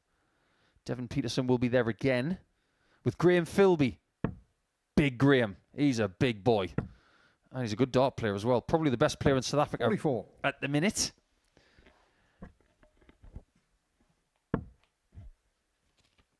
But two teams that really intrigue me. 58. Belgium and Germany. There's a lot being made of Ricardo Pietreczko's difficulty with his action at the minute. Martin Schindler captain, and then you got Mike 78. DeDecker, captain of Belgium, playing with Dimitri Vandenberg, and you got Kim Huybrechts on the bench, who might be playing the best of the bunch. It's a strange old 40. system. But in the words of Robert Owen, who was very magnanimous this week, he said, "It is based on rankings, and Nick Kenny deserves his spot." Well said, Rob. Which poses the question, should it be based off the 2-year order of merit or 1-year list? 140. Is that a direct question? As direct as you want it to be direct.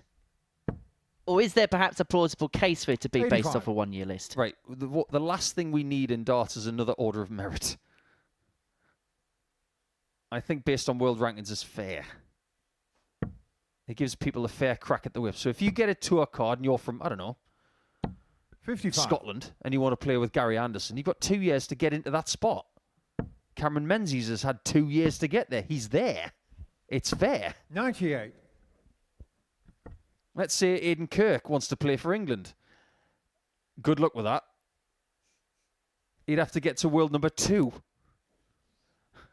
Yeah, if you want to play for England, you need about 2 million quid in your order of merit. 60.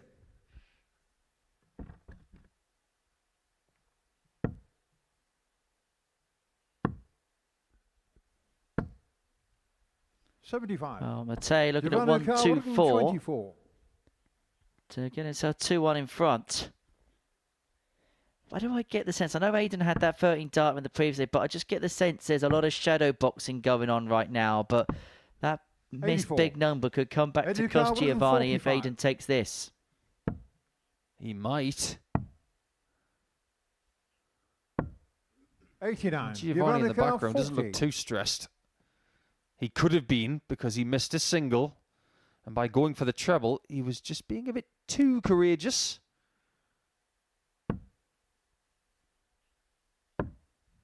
Double 20. 10 not found this time. Heading to car, 56.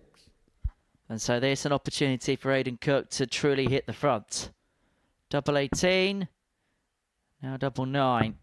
38. Opportunity spurt Giovanni from the Carl, captain. 20. Giovanni's getting chances here. These can't be spurned.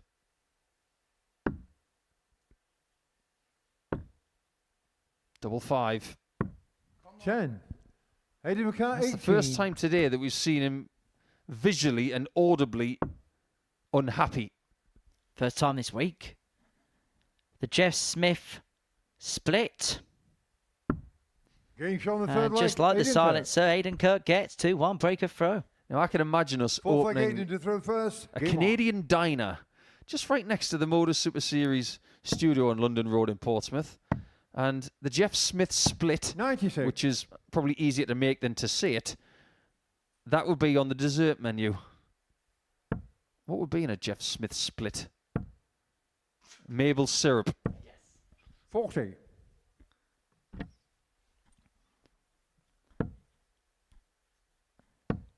Probably one of the best burgers I've 60. ever had was in Canada.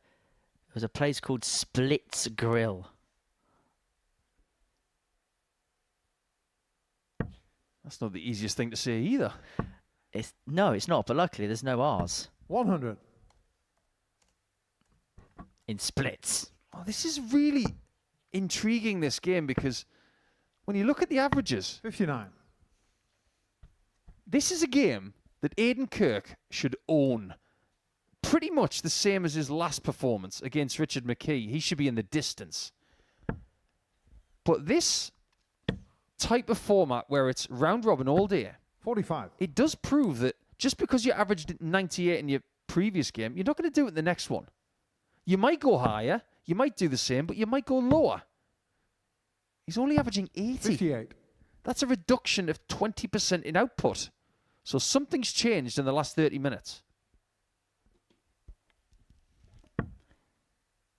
Yeah, that place was in Whistler in British Columbia. Beautiful place that is. 45. Oh, anyone wants a holiday somewhere, I'd recommend that 100%.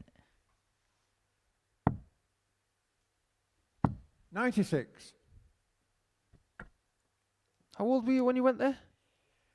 I went for my 16th birthday. Oh, aren't you lucky? I think for my 16th birthday, I went to the local beach. 26. Hey, nothing wrong with the beach. 132. Yeah, sensible play here from Aidan, but that dart he will not like at all. 44. He was thinking ton, 92, possibly 96, and he winds up on 88 with his opponent approaching a finish.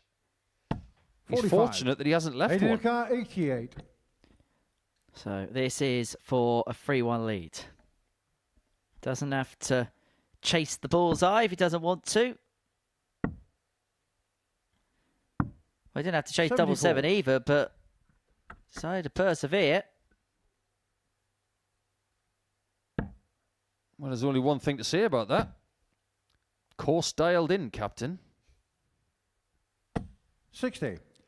Aidan Car, 14. Let's see if he can take it. You left it, Aidan. Getting Fair shown play. the fourth leg, Aidan Kirk. Gets it right. Leads 3-1. And looking for a Deflects third Giovanni to consecutive throw win. If he gets first, it done game here, he would on. have won 3 matches for the concession of just 2 legs. What nickname is that on the back of Giovanni's shirt? Is it the Rage? Yes. I've not got to the bottom of it yet. 41. It's a good job he's not playing James Wade, because then it'd be the Rage Against the Machine.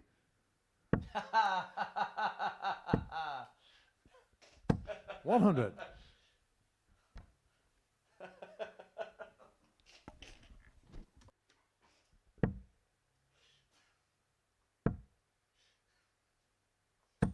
What I'm trying to figure out, though, is why the dartboard on the back of his shirt has actually got a crown. I thought he was going to be another person calling himself the king. 140. That tickled me a bit more than it should have. This is looking good. This is what he's capable of, then. 140. There's definitely a player in there. He's not playing with rage at the minute. 60. Giovanni Car, 140. But he might be assuaged into a 3-2 down scoreline. His proximity to that 60 in this leg has been ridiculous. Game shown If the that's fifth what leg, he's Giovanni capable of, Latte. give this man some more exposure. What a leg that Looks like was. Aidan to throw first. Game on. His final 3 scores, 180, 140, 140 out. 59. He genuinely just hit a 12 darter off a 41 start. And this is what I mean. There is a player in there. That there's absolutely no doubt. But the biggest difference between his success and others' successes has been he's not been able 45. to do it over a tangible spell. He may have done it over a leg or two, but he's not been able to sustain it over the course of a match as of yet. Yeah, that's the learning curve, isn't it? 57. You can have a great leg. You can have a great couple of legs. But if you want to be better, you've got to tighten that range. You've got to figure out how you play better darts over 60. longer periods.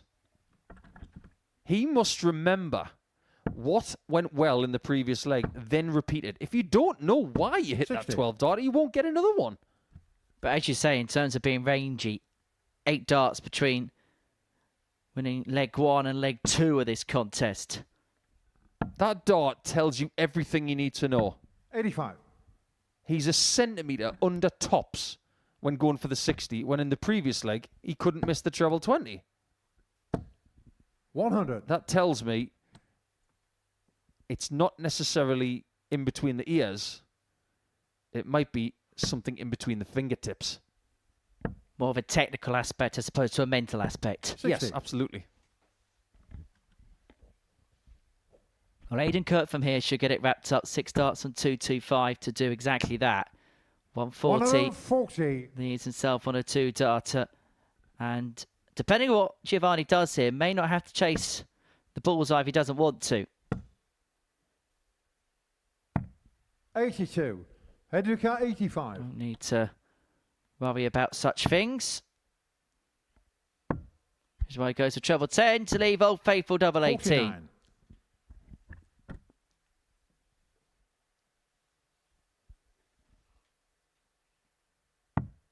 Previous game was a 4-0 whitewash of McKee. This one has had 59. Head to car 36. a little bit more to think about.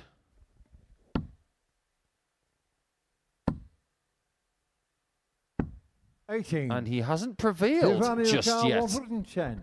I'm wondering how he missed with 2 markers.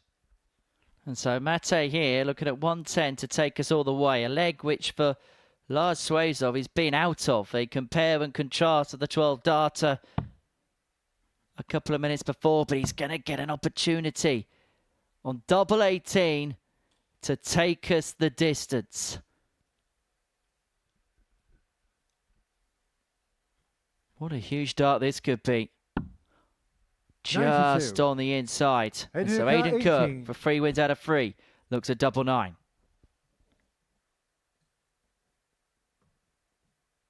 He has not taken his eyes off it. And now he has.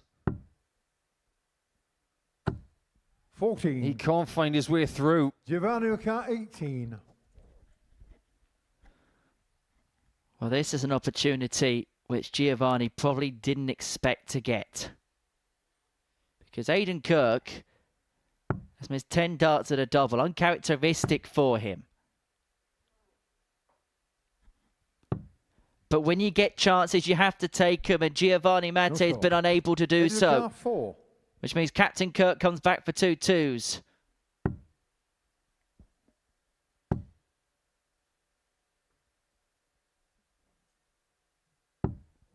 No score. Giovanni He's car had more than a 18. handful now. This might infect the rest of his game if he's not careful. Because if Mate takes this,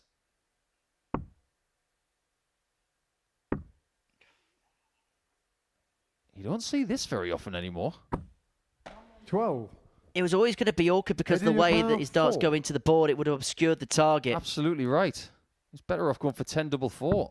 Getting shown in the match. It didn't Aidan work. Kirk. And Captain Kirk just about gets over the line. And I think Giovanni Mate understands that he had a big opportunity there of inflicting the first defeat onto Aidan Kirk. It didn't work out. Kirk wins by 4 legs to 2.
Welcome back to the Modus Super Series. We're at the halfway point of our Thursday afternoon session here in the live lounge in Portsmouth. Before the break, we saw Aidan Kirk get the better of Giovanni Mattei by 4 legs to 2.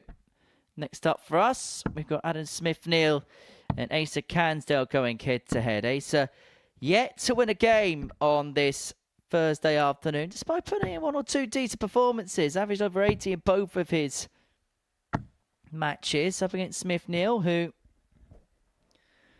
beat Bradley van der Velden 4-3 in his opener before then going down by that scoreline against Giovanni Mattei, despite leading that game by 3 legs to 2.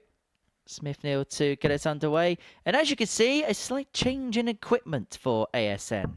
60. Bit of a compare and contrast in comparison to what he was throwing previously.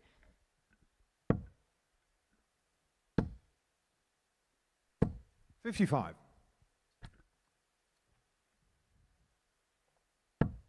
Everything's different. And when we say everything, $68. we mean everything from top to toe. Barrel, point, stem, flight. And not just different. $59. Different in shape, different in weight, different in attack angle. $97. So much so, I'm thinking, what the hell's he doing? He has been throwing those smooth, dark-coloured barrels for well over 10 years. What has sparked this change? $85. I honestly can't give you a sporting example of 95. how different these are compared to his other ones. It's like somebody's walked up to Bryson DeChambeau at a running meet today for the PGA Championship and said, oh, you know those clubs you've been using for the last few years? You can't use them anymore, but here's some kids' clubs instead. It's like Happy Gilmore converting from a hockey stick 60. to a golf club. Yes, 91. that's a great example. This I don't get. But if it yields a win, fair enough. 51. Everything has changed for Adam Smith-Neale as Cansdale looks at 97 to break the throw. He's had a rather productive day, his Asa, without getting any reward for it. Not yet.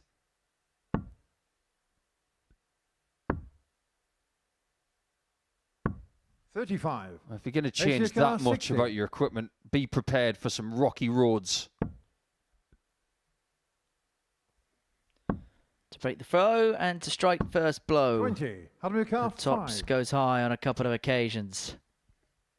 No matter what happens in this game, it's going to be quick. Getting show the first leg, Adam Smith-Neale. Second leg, Asa to throw first. Game on. 99. Do you know what? Back 15 to around about 18 years ago, when Phil Taylor changed 96. from a long, thin barrel with a long stem and a slim flight, 59. and he went to the short, bulbous barrels, people thought he was crazy. They said, what are you doing, Phil? You're the best player in the world. You're playing some of the best starts of your career.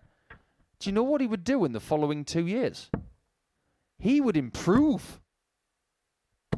100. Proving that what he did was the right thing to do. He would have the best years of his career using this kind of equipment. But I can't overstate this. To use a flight of that size, you've got to be an excellent dart player. Because if you're not, that dart's going to go in sideways. 33.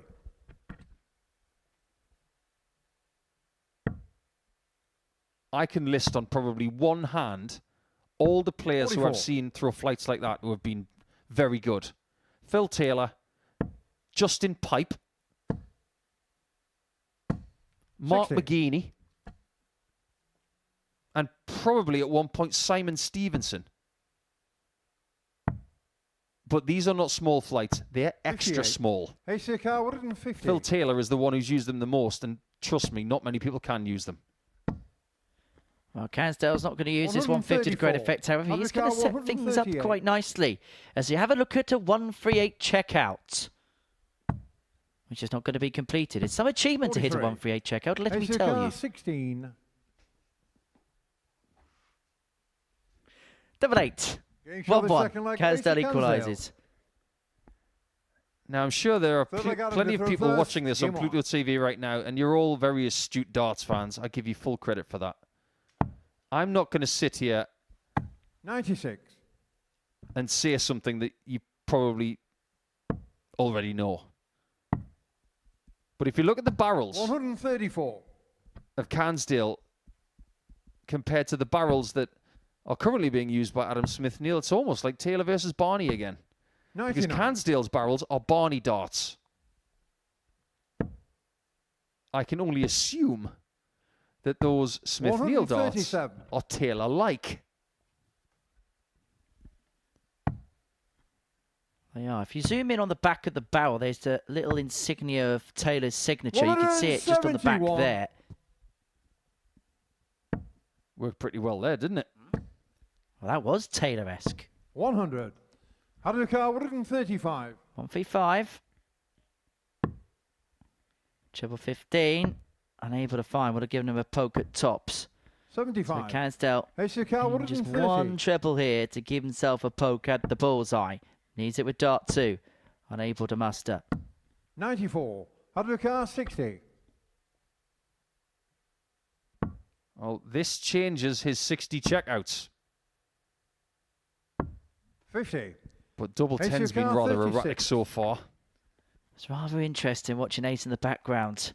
I get the sense that he's just expecting everyone to hit against him because that's been the story of his day so far. 18. Haruka 10.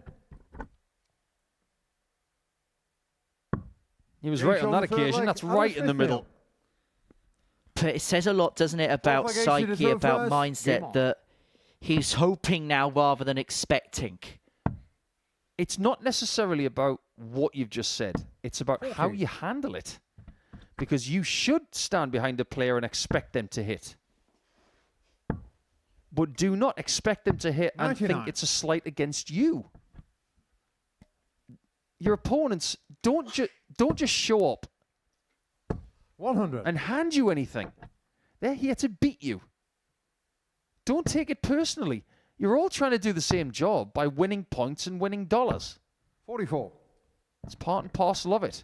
So if you stand at the back of the stage and think that luck is against you because you're up against good 40. players, that's completely the wrong mindset. Expect them to hit, and if they do, you go, okay, I'll just get you next time. 96. That is a lesson that a lot of us learned a long time ago. Well, there's a lot of dart players who have the mentality of Mario 43. Balotelli, the Manchester City footballer. Why always me? It isn't always you. It might be you today, it might be somebody else tomorrow. If you're feeling sorry for yourself on the hockey, you're not going to go far. 140. Haruka 134. Unable to take out the 134. What can Cansdale make of the 44. 138? Ace of car 138.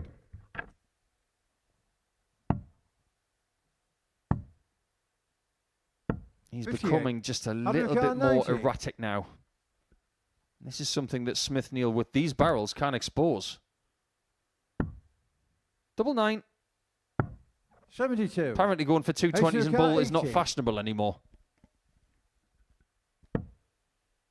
2 10s. 70. But it's not 2-2. Haruka And so 18. Smith-Neale has an opportunity to break here.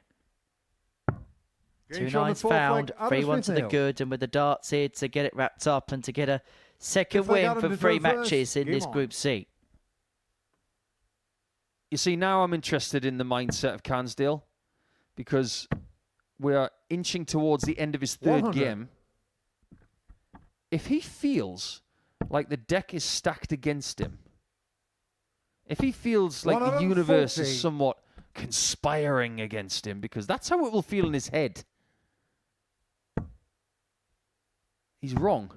83. This is just how difficult this is. You've got to find a little bit of resistance, and you've got to hit back. 120. You're still on the hockey. You can still win 3 legs and get that elusive win. You are in control. However, practically speaking, how 100. difficult is it when you're locked into the moment? It's difficult because of his level of experience. 135. And it's difficult when you're in the same practice room as these people for 5 or 6 hours. If you think there's no mind games in that 5 or 6 hour period, 58. think again. Ace of car 106. To keep himself in the contest, double top. Some skin saver. Flag, Ace of Canell. A 106 to keep himself alive in the 6 leg ace to contest. the And that's a first. 12 dart Game break on. back. And all of a sudden, he has the darts here to take us all the way to a last leg decider. That's how quickly these best of 7 games can just 97. flip on its head. And notice what he did before he went for that tops. He had that little pause, and he wasn't leaning into that third dart 57. as much as he would have if he'd gone for it straight away. In order to change things, you've got to do things 55. slightly differently. He did do something slightly differently, and he got a positive result. So if he's in that position again, I expect him to do the 35. same. Same thing. Little pause, go for the double. Give yourself the best chance of succeeding. A pause 55. for thought. And in a game like this, which is very swift, 81. sometimes taking that little pause can have all the benefits in the world. What Ace has got to look at here is Smith-Neale's just dropping off the pull a little bit. If he can have a productive 5 minutes, he can very easily turn this game on its head. He's first to finish in this leg. Smith-Neale needs to fill it up to leave a finish himself. Does exactly that to his 174. credit. Ace of car 154. Both on 154 after 12. Canell first crack. Oh, 83. now that could be a Undercar crucial dart. 154. Just imagine if he'd not found that treble 20. He could be sitting on 80. 111 here. 71. This is way more achievable. Little pause. Oh, look what happens. Being shown It's 6 funny leg, that, Ace isn't of it? Canell. He's got the talent. He's obviously changing the So approach a final little leg bit, Adam and to it's throw working a first. treat. Game on. And so we head all the way. Smith-Neale free, Canell free. 89. Picks off a big treble, Smith-Neale. What response has Canell got? That first dart, not ideal. A lot of darts 57. dropping low. Canell again, average north of 80. It's been productive, but it hasn't been efficient enough when he 98. needed it to be. Smith-Neale's range today is so tight. Lowest average so far, 76. This is currently his 100. highest at 78. I don't think it's the equipment. 134. I think if he wants to get another level out of himself, he's just got to find a little bit more consistency within himself. Oh my. 180. He's first to a finish all of a sudden.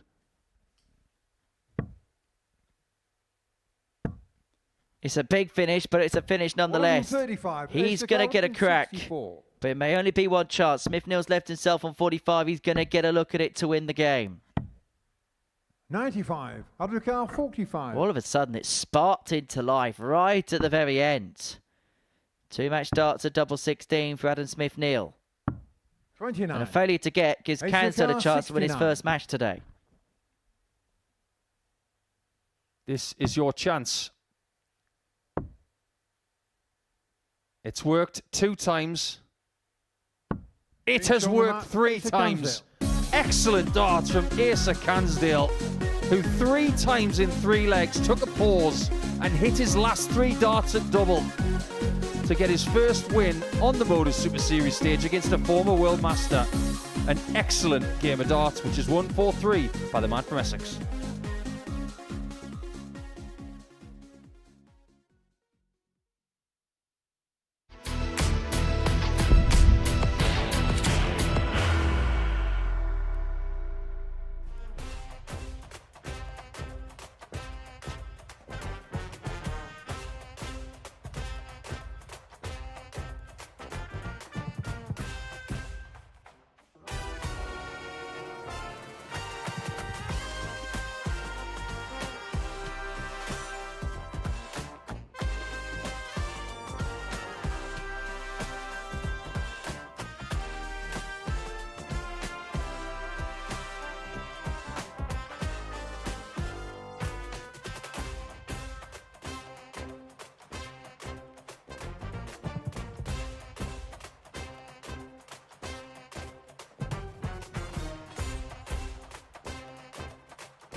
Welcome back to the Modus Super Series, where Game 9 of our session is a meeting between Richard McKee and Bradley van der Velden. Before the break, we saw Asa Cansdale get his first win of the day, courtesy of a 4-3 success against Adam Smith-Neale.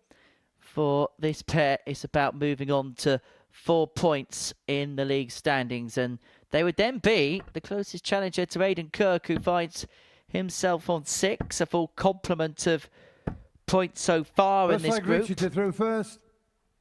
Game on. Fair to say, so far for this pair, 1 win, 1 defeat apiece, but also 1 good performance, 1 ropey performance apiece. 85. Yes, that's very fair indeed. But how often do you come into a game like this,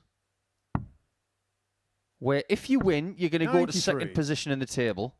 If you do not win, you're still firmly in the mix. That's because of all of the fluctuations 44. of what's happened today. You got 1 person who's undefeated, and the rest, it's a Royal Rumble. 140. And tomorrow you might have to run the gauntlet. Seen it in the past many, many times. Players come into Friday, they've got 5 games left, and they think they're going to have to win them all to make Saturday night, and they might be right. Yeah, so far behind Aidan Kirk, this group is tighter than 94. a lift going up to the security lounge at an airport. It's so tightly packed. I wasn't sure where you were going to go with that one. 100. When we were here for international pairs at the end of April, McKee was fiddling with his equipment a bit, trying to figure out what to use. He has not changed anything today. In fact, he's using a barrel that's fairly similar to the one that Neil Duff was using. 140. It's not exactly the same, but it's very similar. I want to say that looks a lot like a Jared Cole dart. Getting show the first leg, Bradley van der Velden breaks a further 76 League 1-0. Rather similar to the target equipment that Jared has used over the years. I am right in thinking that his nickname is Wolfpack, right? Yes, and it's a brilliant story as to why. Now, before you tell it, 97. surely that's a collection of things. So his nickname 100. is plural. Because a wolf pack is more than one. 90. That's like calling John Henderson Highlanders. Or Wolfie. Wolfies. Tell us a story. Now, the reason why he's nicknamed the 140. Wolfpack, it's a beautiful story, is because he and his family are very, very tight, and they call themselves, as a consequence, the Wolfpack. And so 66. that name has now transpired onto his dart shirt, has now transpired into his darting career. I think that's a wonderful story. That is quite cool, actually. 42. To have your family known as a wolf pack. That's actually quite sweet. 140. We've seen some really good technicians here in 2026. But I will say, hand on heart, that Van der Velden's throw is one of the best I've seen this year. It is genuinely spotless.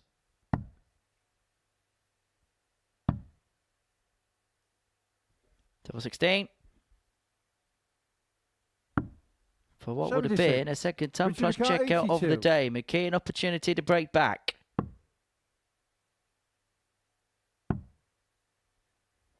Double top. 62. Just drops Bradley Carr, underneath. 32. And so Van der Velden now looking at 32 to double his advantage. Getting shown the Makes second leg. absolutely no mistake of that. 2-0 Van der Velden. And maybe now just beginning to find his feet a little bit. Don't tell me if he plays on Saturday night, they're going to start doing what Wolfie used to get. 31. What, a few howlers? Yeah, if he plays this way, there's no reason why he can't reach for the skies in this group, because this so far has been very, very good. Just think if he ever played Richie Howson here on a Saturday night. You'd have the howls and the hoots. 79. Be like Animal Farm in here. And I suppose it is a little bit like an Animal Farm, the Modus Super Series, because 57. you think about the group stage play, all points are equal, but some points are more equal than others. And there are probably more animal nicknames 95. than anything else. Various snakes, lizards, 96. amphibians. I mean, come on. The biggest checkout is named after a fish. 100. We don't know which fish it is, though, because it's just a big one. We'll have to ask a certain Roddery stud. 99.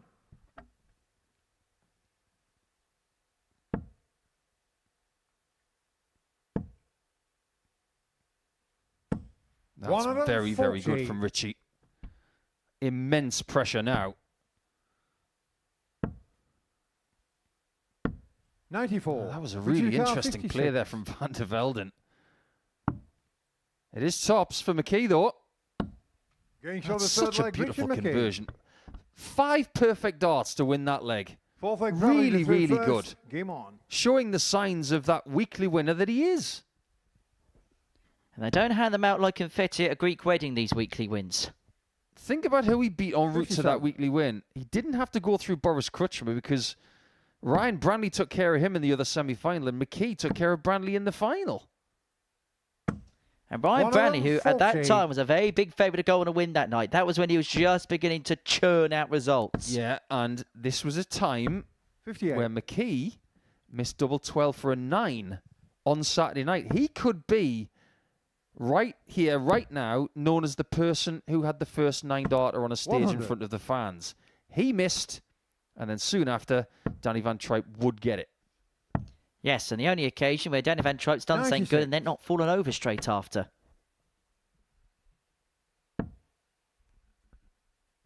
You want to hope he's not watching this. Because otherwise he's going 85. to get you. He's going to scare you with his T-Rex chant. Oh, so scared. 100.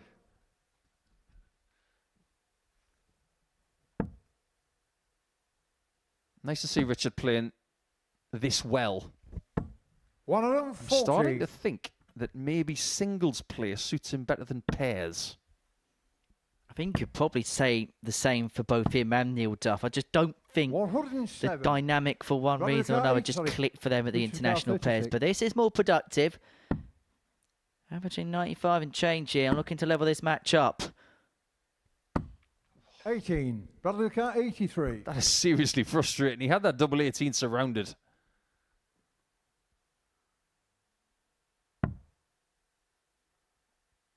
Keeping it simple. 58. Can't find the Richard Car, target, 18. so McKee does come back for 9s. He's got a marker. That's a better one. No score. Bradley Car This is a 25. leg. He's just laying out in front of Bradley, saying, I can't take it. It's like old furniture outside the front of his house. Please take it. 9. But Van der Richard Car, Velden said no 18. thank you.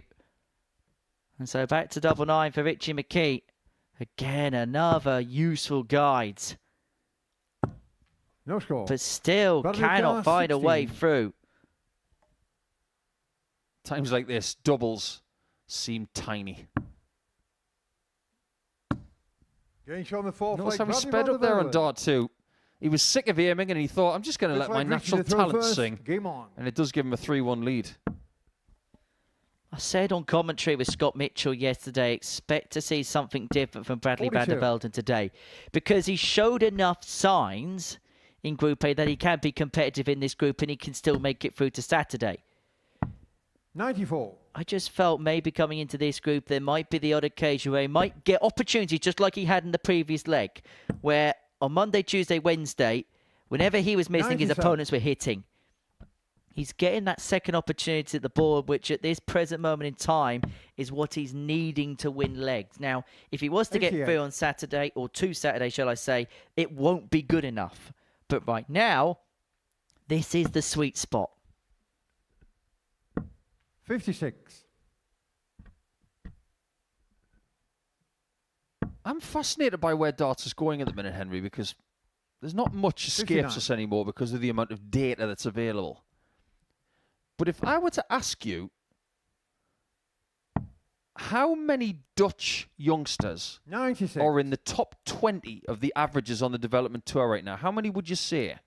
Just off the top of your head. You'd go a good 56. 6 or 7. Yeah, exactly. This is my point, you see, because in my mind, I was thinking 5 or 6. There's 2. Jurjen van der Velde. And 100. Jamai van den Herik. That's it.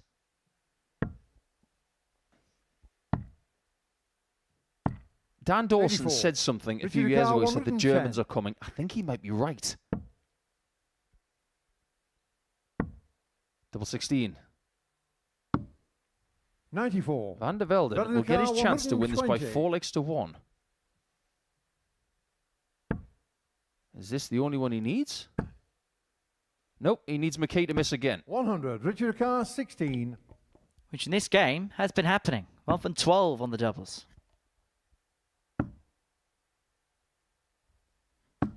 And a No failure score. to find on Velden 3 Carr, more 20. occasions may well, should well, be his downfall. Double 10 for Bradley van der Velden to get this wrapped up. To move on to 4 points and to move into second place. 10. He Richard tried the Carr, same 16. plan and it didn't work this time with the swifter dart.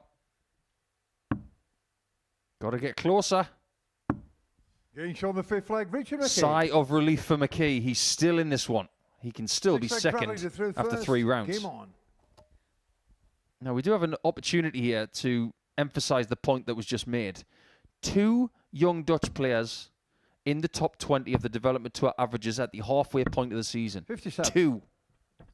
Largely seen as the strongest nation in youth darts. There's 6 85. Germans. 6. 3 times as many.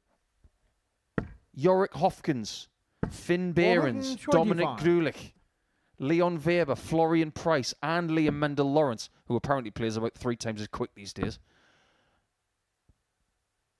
56. That really is something that cannot be ignored. I remember just before Christmas, we went out for 57. dinner with Elmar Polke from German TV. And one of the things that he said was, watch the world rankings in about 5 years' time. Because that's when you'll see the true shift, that true German 76. takeover. And I suppose the closest example that I can give to that is snooker. Where 20 years ago, Ding Zhongwei paved the way for Chinese players in the sport. Mac Top did 41. something similar for Germany. It got popular, but the talent wasn't there to back it up initially.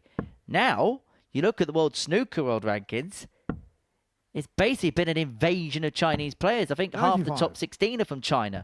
And it wouldn't be a surprise that in maybe 10 years' time, because of the influx of players, because of the growth of the sport in Germany, that would be the case. 97. I don't think it's a bad thing.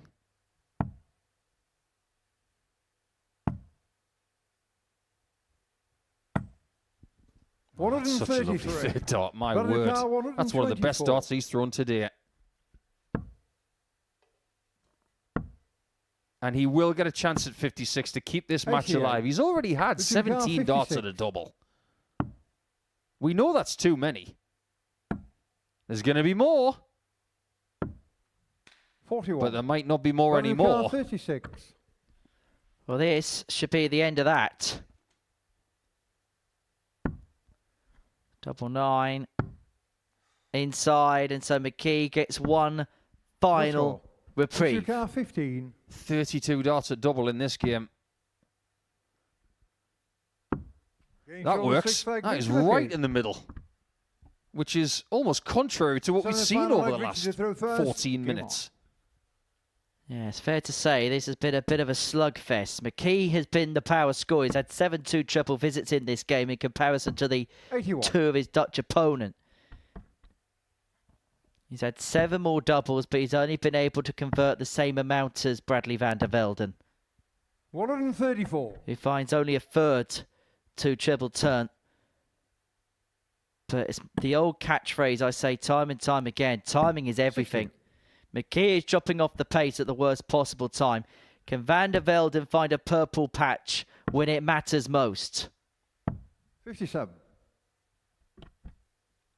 Do you know how many Northern Irish youngsters are in the top 50 of the Development Tour rankings? I don't imagine there to be many. None. That's 60. a problem. It is. There's one or two talents south of the border, but there is an issue at the minute with Irish darts in terms of the direction of travel. Yeah, I think that's One fair. of them 40. Like so Killian Heffernan still playing. Dylan Quinn. Dylan Slevin. 129. Bradley Carr, 170. But this man from the island of Ireland is one short of a finish. Does he still get a chance, we 40. wonder? And he might. If he sticks around and puts pressure on.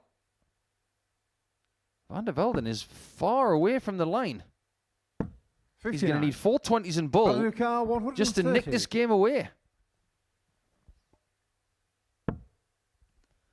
Well, that is awkward. Can he nestle away over the top? Knows the answer.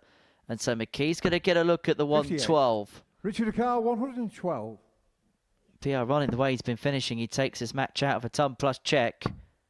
But he's going to get the opportunity to do so on double top and take it.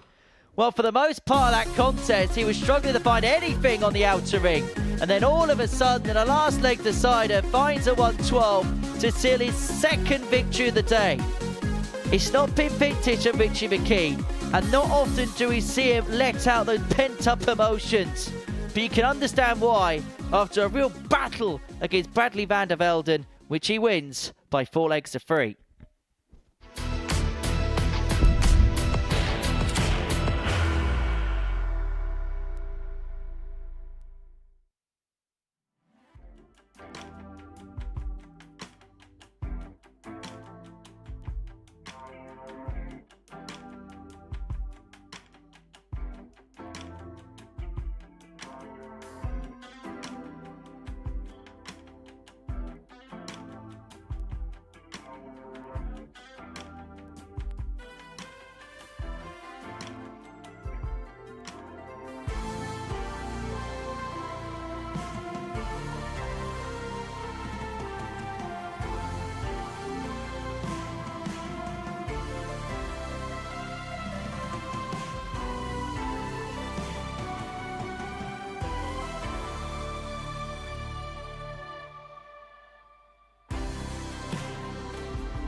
Welcome back to the Modus Super Series, and we've got 3 rounds completed here today. You can see which games are coming up, the likes of Kirk, Smith-Neale, which has got a lot of reputation on the line there, but Giovanni Mattei losing to Aidan Kirk, that was a lot closer than it looked, because Kirk really did come off the top. Smith-Neale finds himself in 3rd position, behind Richard McKee now, because he did win our previous game by 4 legs to 3 with a very nice 112 checkout at the end. And he's the closest to Aidan Kirk at the top, who is so far undefeated. And that is on the line again, because he takes on Adam Smith-Neale from 3rd position right now. I mentioned that reputation's on the line because you've got a former world master here up against someone who has done bits in his career, and more bits than other people. So is this, Henry Deacon, the biggest game of the group from a reputational standpoint? Well, in terms of name value, it's hard to disagree. And in terms of what Aidan Kirk has done in this group, yes. And for Adam Smith-Neale, well, he's the big dog who has his tail between his legs right now. Because he knows that he should have been on more than 2 points. In fact, there's a case to say that this could have been a shootout to see who would be first to 8 points in this group, because Smith-Neale won his first game 4-3 and has lost his subsequent 2 by that same score. And in both of those matches, he had opportunities to win. Against Aidan Cansdale, he kind of let slip at the line. And against Giovanni Mattei, he had his opponent all ends up, but managed to let the South African wriggle free. First things first, Smith-Neale is going to stay with this change of equipment. 77. So he got enough from that 4-3 defeat to Cansdale for him to stick with it. Well, it was more productive than anything else he did today. I mean, even in the win against Van der Velden, he was still having around 76 and change. But I suppose by the same token, if you're going to tinker with your equipment like that, you've got to give it a couple of games to see whether it truly works or not. You can't just change it after 7 legs, can you? Oh, you can. But whether doing that is the right thing or not, it's entirely up to the player. There's no rule that states you can't take 3 or 4 different sets up on the stage and constantly change. Alan Norris used to change his darts all the time, but it was going from one set to another, but they were all the same construct.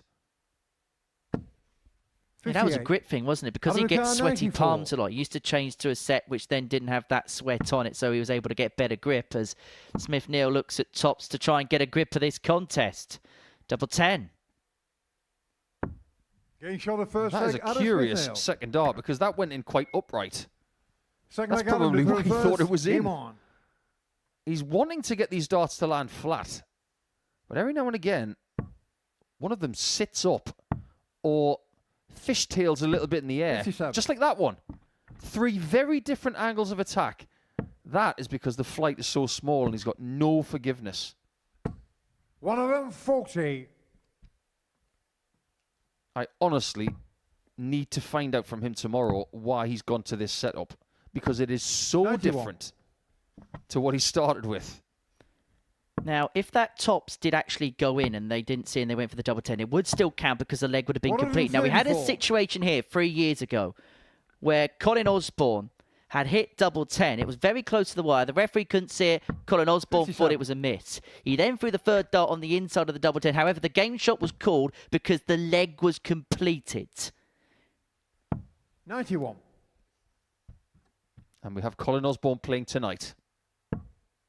Rest assured, he is not going to be trying to balance any glasses on his head here this evening. 36. He's probably saving that for Saturday.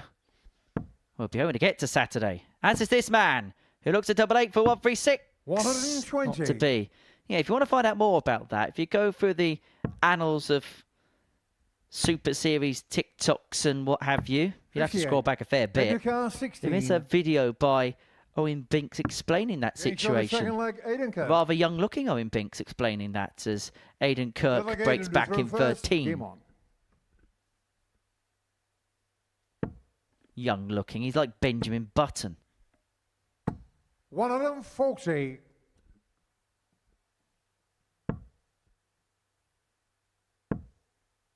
There's that dart. Look at the way it's reacted in the air. It's gone vertical.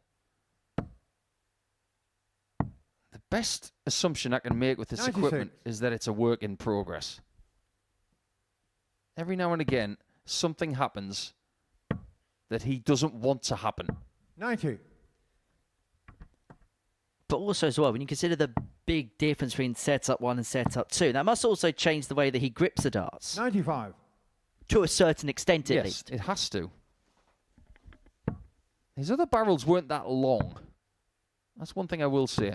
And these are very much not long. They're very short. 70. This leg might not be lasting that long. 134. Because Kirk is on for a second consecutive 13-darter. He's had enough of this. 137. Edgar 36. It is a derby game. Let's get that Can you right. show the third leg? Aidan 26 darts for the last 2 legs, and Kirk hits the front. Kirk. Fourth leg Adam to throw first. Game on. 15, 13, 13. World-class stuff so far. Now we're coming up to the boil. 139. From a location standpoint, if we were to put Premier League football teams in each of 97. their place, it would be Nottingham Forest versus Coventry. Yeah, I don't think they like each other very much. I'm not saying that Adam 60. and Aidan don't like each other, but if you're playing someone who lives fairly close to you, you want to show them who's 28. boss. Well, it's effectively then an M69 derby.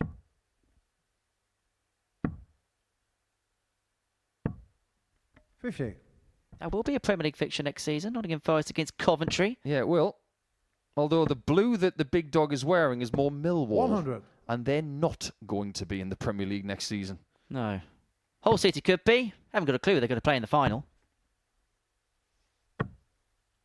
17. I spy with my little eye a bit of an opening here for Aidan Kirk. 100.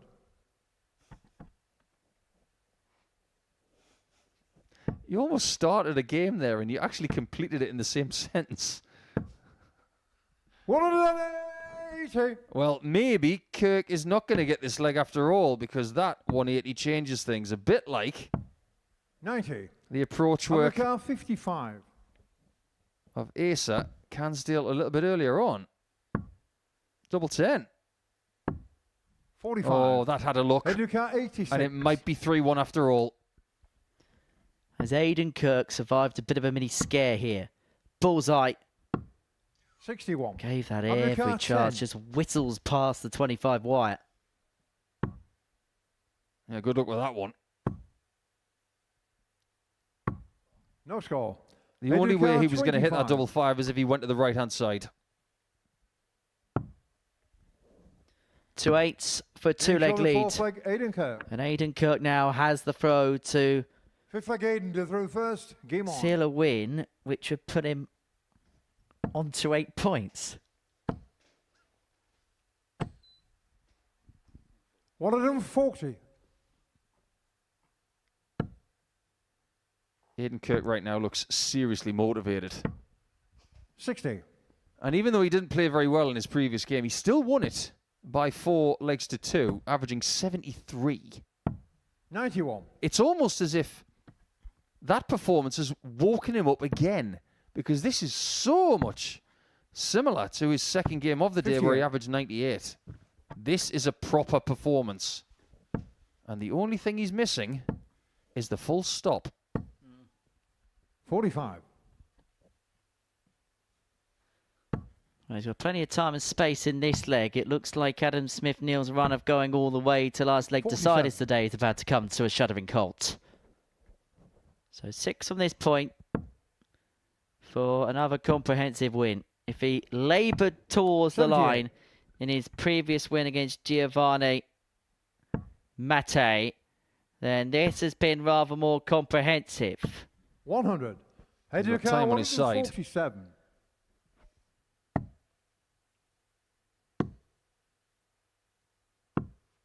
Well, that's worked out pretty well, hasn't it? He wanted the bull, and he got 50 points with 2 darts instead of 1. So he is coming back 59.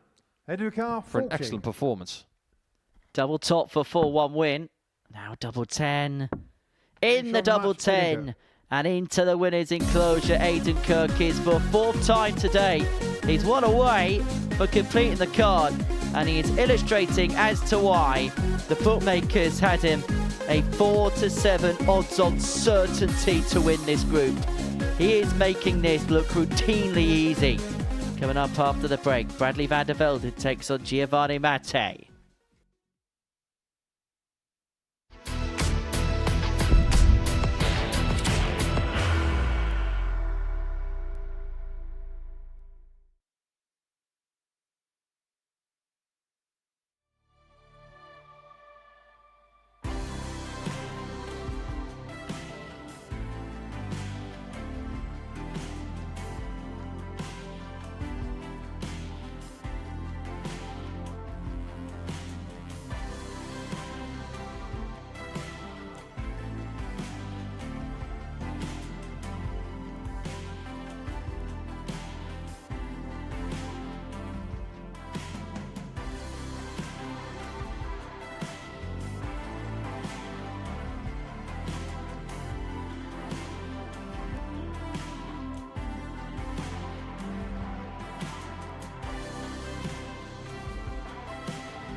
Game 11 of our afternoon is a meeting between Bradley van der Velden and Giovanni Mattei. Before the break, it was another emphatic and comprehensive victory for Aidan Kirk, a 4-1 winner over Adam Smith-Neale, average of 94.35, 4 from 7 in terms of the finishing for the captain in that contest. And now we have a meeting of South Africa and the Netherlands as we head towards the final third of our afternoon session. But fear not, we're going to be back tonight from 10 o'clock in the evening, where we are going to see two wizards in action. Simon Whitlock and Colin Osborne will be jousting it out. We might as well rename the live lounge Hogwarts. First leg, Bradley. Only Nathan Potter is playing tonight. Game on. Could have had Mason Whitlock there, the apprentice. Now we really do have echoes of what the spooky series could look like this year. In fact, there's not going to be a spooky series this year, is there? You don't think there is? Well, I'm going to be honest. I can't see a spooky series special on Champions Night? Why not? 41. I mean, you wouldn't need any makeup. I refer to my previous question. Why not 100. Champions Night as a spooky series night? I think everybody would want to get on board with that. Even the fans. Champions Fright? Don't start. We could have the best 85. Halloween party in the country.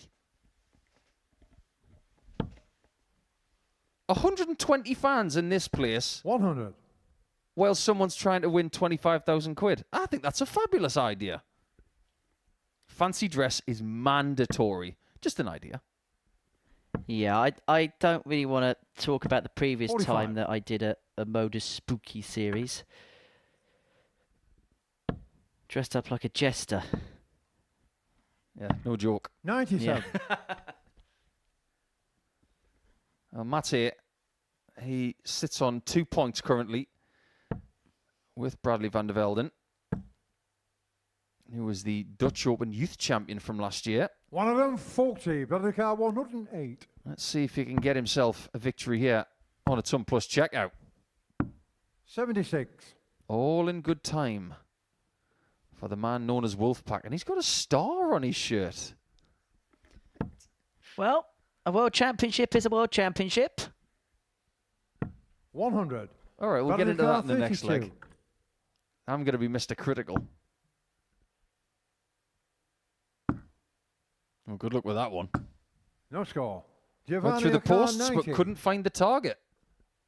Now, earlier today, Matej went 18s on this, and he's changed his mind. 65. Bradley Car 32. That is an approach I can get behind. At least he gave himself a realistic chance. Can he clip it off the barrel? Oh, now it's awkward. No score. Not there. Giovanni Car 25. Opportunity for Mate. 9 for double 8. Just creeps in the single. And now the double's awkward. It was off 9. limits. Bradley It Car was. 32. Because if he misses on the outside with his angle, he's not going to be able to find that double 8. Getting shown the first leg. Van der Bradley Velden had 3 visits to take care of that leg. And Matej Second leg, should be Giovanni to closer. throw first. Game on.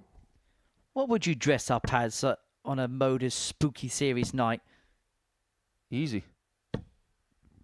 100. Jason Voorhees. Yeah, usually we reserve Glenn Durrant for the Modus spooky 59. series, but he's not here anymore. Was he a ghost? Don't give our production team ideas. Now, the star on the back of the 55. shirt, I know he's won a World Youth title. I kind of get it.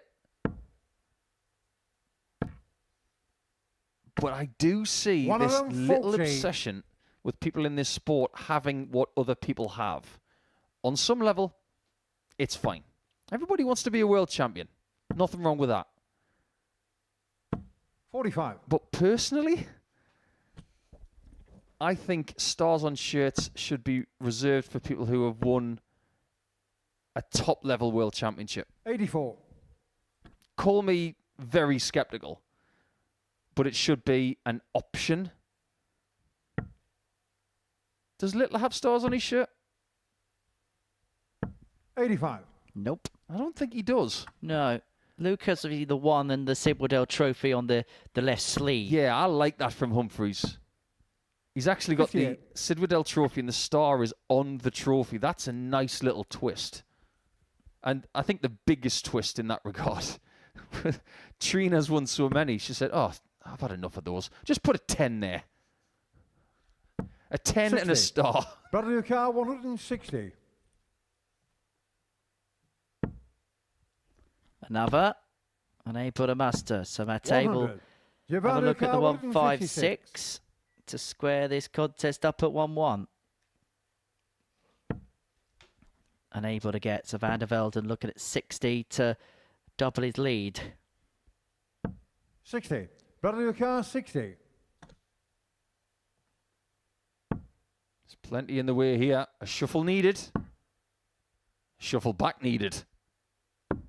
That's a nice kill. Game shown the second leg. 2-0 it is. Velden. Third leg, Now, Bradley. when Matej does leave Game double on. eight, if he misses on the outside wire, because his darts kick over to the right-hand side, he's going to be covering the entire bed above that. He could find it 96. slightly below if he gets really, really precise with it. But this kinking of the dart, if that's going to continue in his darts career, he's got to move to the right-hand side of the board. 83. He has to. Otherwise, he's going to cost himself opportunities. You've got to play it to your strengths. 93. Devin Peterson is a very good example of this. When he was playing his best darts, it was maximum shooting, double 16 and double 8. It was simplifying the game. 60. What Matej has got to establish over the next 6 months or so before the African qualifier for Ali Pali 98. is what is most likely to give him success. Well, he actually said that one of his dreams was to play darts in the UK. Didn't matter what the competition was. He wanted to qualify for something, so he had the opportunity to play darts in this country. So that's one dream, one goal, one ambition, tick. The next one 58. is to qualify for the World Championship. That's fair enough. Not every South African player is going to get that dream. Look at Warwick Sheffer.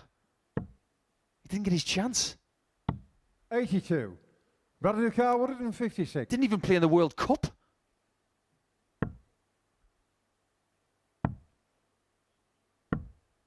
$80. But just imagine what kind of experience this guy's going to get from this week, no matter what happens. 25 games 60. on stage, under the Bradley lights, Carr, in front of a 76. world-renowned referee against very attainable opponents. 56. Now, he might be getting swamped in this game because Van der Velden is getting a lot of darts at double here. He's already had 11. But no matter what happens, Matej is going to get so much from this week. One of them, 40. Do you think Bradley he's happy Carr, sitting on 20. 2 points? Think again. You might Game have to shown the stay third there leg, because Bradley Van der Van der Velden Velden. is starting to move. Fourth leg, Giovanni to through first. Game on. What I love is the fact that he could have so easily have dropped his head after everything that happened in Group 100. A and just consign it to being one of those weeks. This just isn't working out. And particularly after game one, he could have very easily have 60. slumped his shoulders and almost taken the punishment, if you will. But the way he's come back from it, and look, it hasn't been world-beating performances. I grant you that. But it's just been a little bit better to a level which he's been 60. able to pick points up from. There are many examples of people like him who want to come here and get better. 58. Simon Adams, Carl Gabriel, Hilton Klein. And I'm just picking out the African players here. We could say the same for people like Jesus Solarte. 60. People who have realistic ambitions of doing great things with their darts. But what this place does is it gives you more exposure than anything 140. else. A fast track to experience. On the subject of Simon Adams, a very good afternoon to you, good sir. Tuning in to watch Giovanni's matches, 60. has been in correspondence with us this afternoon. 99. There's a direct correlation as well, isn't there, between these two countries, the Netherlands and South Africa. The Afrikaans language is very similar to that of Dutch. Yes, I remember 26. Kendrick Bradley Carr, Cordom and... 144. Sorry, it wasn't Kendrick Cordom. It was Cameron Carolison and Danny Van Tripe conversing. And actually, speaking about the similarities of that language, it's a very good conversation to be a part of. 96. But it just shows how darts can be such a unifying factor. It's a universal language. Unfortunately, for Giovanni, this one could 81. indeed be a Bradley bridge too Carr, far, and he might 48. have to rely on the last game of the day for more points. Double. Now that is awkward. He's going to have to try and float it over the top. 32. Well, he Giovanni clipped the Riccardo, wire just the wrong 114. side.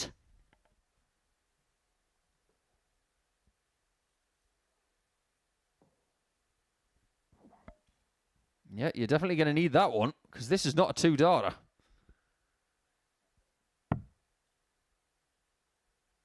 Okay. Bull. 89. That's one of the reasons why going Giovanni down Riccardo, south 16. does have its benefits on 114. However, that might be the last dart Giovanni throws in this game, Being shown because the Van mark, der Van Velden der finds Velden. double eight and seals a comprehensive 4-0 victory. And he is beginning to make some moves in this Group C. His fortune for this week may well be changing. He defeats Giovanni Mattei by 4 legs to nil.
Welcome back, everybody. Welcome along to the live lounge in Portsmouth as we continue our action on this Thursday afternoon at the Modus Super Series, where before the break we saw Bradley van der Velden get the better of Giovanni Mattei by a 4-0 scoreline, and so we run into game 12 of the afternoon, and we're going to see Asa Cansdell, the Essex-based Whippet, take on Richard McKee, who last time out managed to get over the line First leg, aces to throw first. And he gave us a little bit of emotion that we're not used to seeing from Richie. He got the better of Bradley van der Velden 4-3. A game which, in truth, he should have lost. Missed a lot of 98. darts at a double. Bradley then missed his chance to cross the line. He won it 4-3. And we saw a little let out of the pent-up emotions. He's rather a cool, calm, collected 100. character, is Richard. But he knows that he's got himself very much in play. But Asa could do something similar here. 34. Win this match, and all of a sudden, from 2 defeats from 2, he'll find himself on 4 points. Level with Bradley van der Velden. Level with Richard McKee. 60. And he'll then take on Giovanni Matte at the end of the session for an opportunity to move himself onto 6 points. And after a frustrating start, he could very much have a fruitful finish. 132. Absolutely right. You learn more about players when they're under more pressure. But in order to learn more about Cansdale tomorrow, he's got to be in the 84. melting pot. He doesn't want to be cut adrift in 5th or 6th position. He wants to be right in the meat of it. 85. He could be one of those players who actually performs better when the stakes are higher.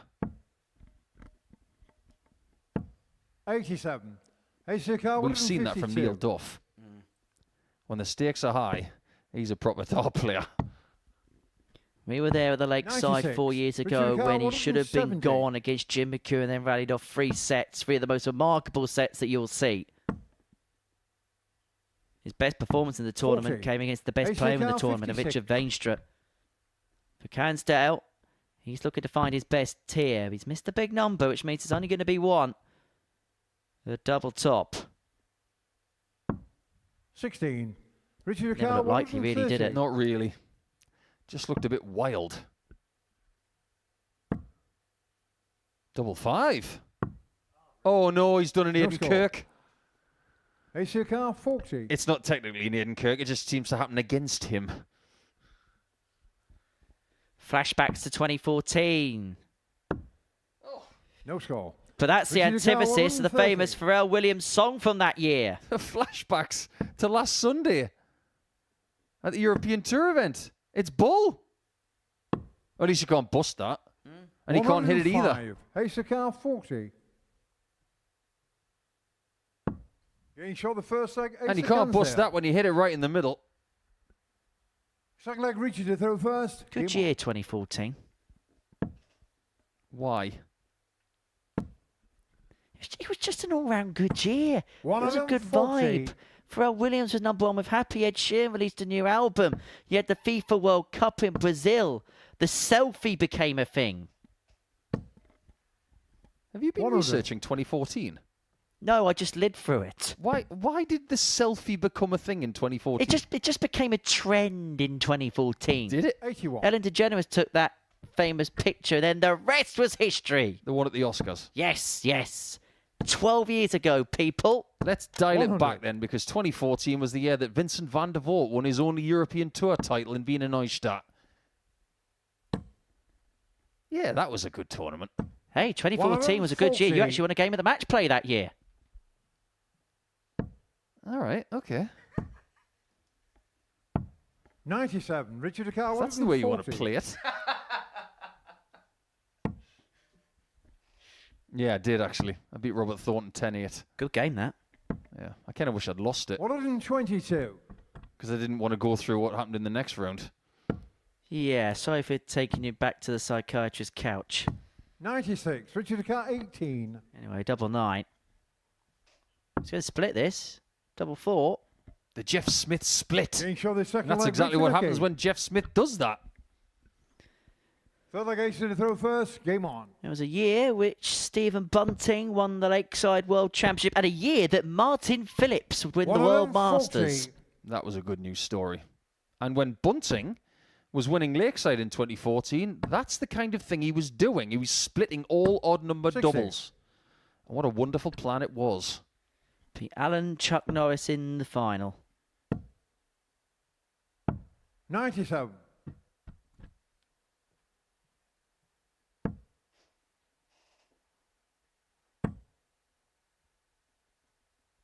$60. What have you made of McKee today? I wasn't sure what we were going to get from him off the back of international 100. pairs. But I'm not going to tell you any lies, Henry. I've been sneakily impressed. I think he's been tidier today than 95. he was Ace of 3 weeks back. 64.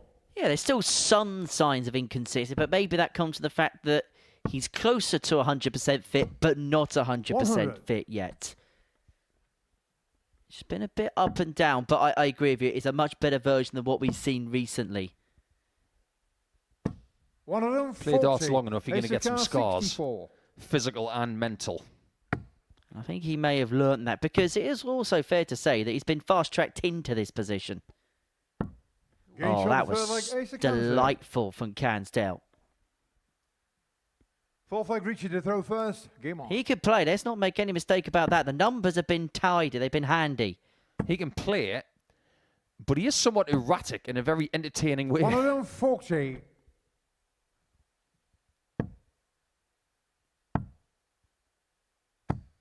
In sport, sometimes you get maverick-style players.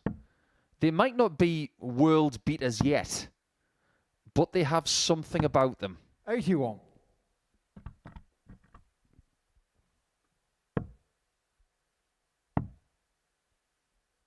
$96. I'm trying to think of some examples.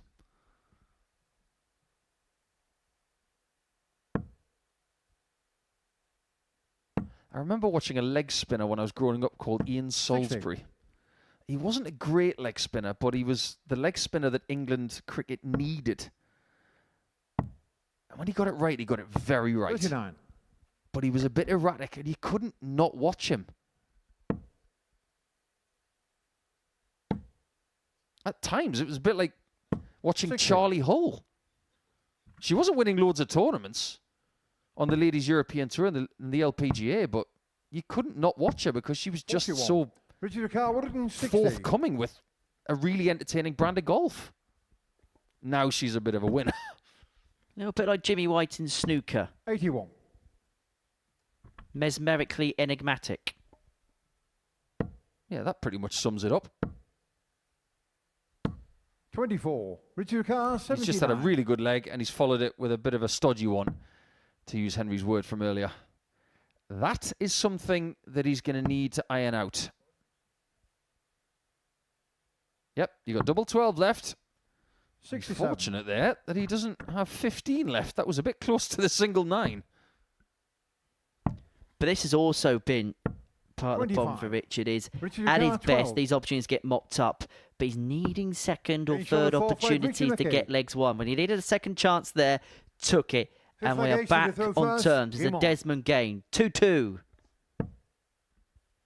That's the first dart for Asa. 99. It was, I promise. Riddle me this, Batman, because earlier in the day, Cansdale scored 80 with his first 2 140. darts, and then he switched to 17s with dart 3. And on this occasion, he went to 19s. 95. Usually when world-class dart players do a 1-dart switch, they know exactly what to do every time, and they do it, and they repeat it. 180. Cansdale's a bit more fluid in thinking. 100. He's more of, I just do what I feel. Is that a byproduct of him maybe being just a little bit green around the gills? Maybe it's just 53. who he is. It's not necessarily the wrong thing to do. It's just a school of thought at the 96. minute that the 17 Richard Carr, switch with 1 dart is 128. better. Gives you more options. Well, no options here for McKee from here. Ace has already had a 106. 38. Ace Carr, What can you make of the 111?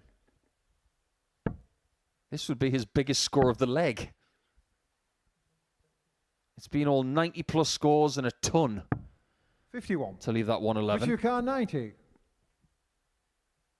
I've seen a lot of people going for this shot today. Double 5. And he's got the left corner this time. He was sneakily close to double 12 again, but this time he Looks like does get the Richie to green throw and a first. 3-2 Game lead. on. Into the green and into the lead. And now with the darts in hand to complete this and wrap it up 4-2. It's been quite a good year for Northern Ireland, hasn't it? Green jacket in Graz over the weekend for Josh Rock. Green jacket Augusta National for Rory McIlroy. And Neil Duff last week winning here. 100. So McKee will want to keep that going.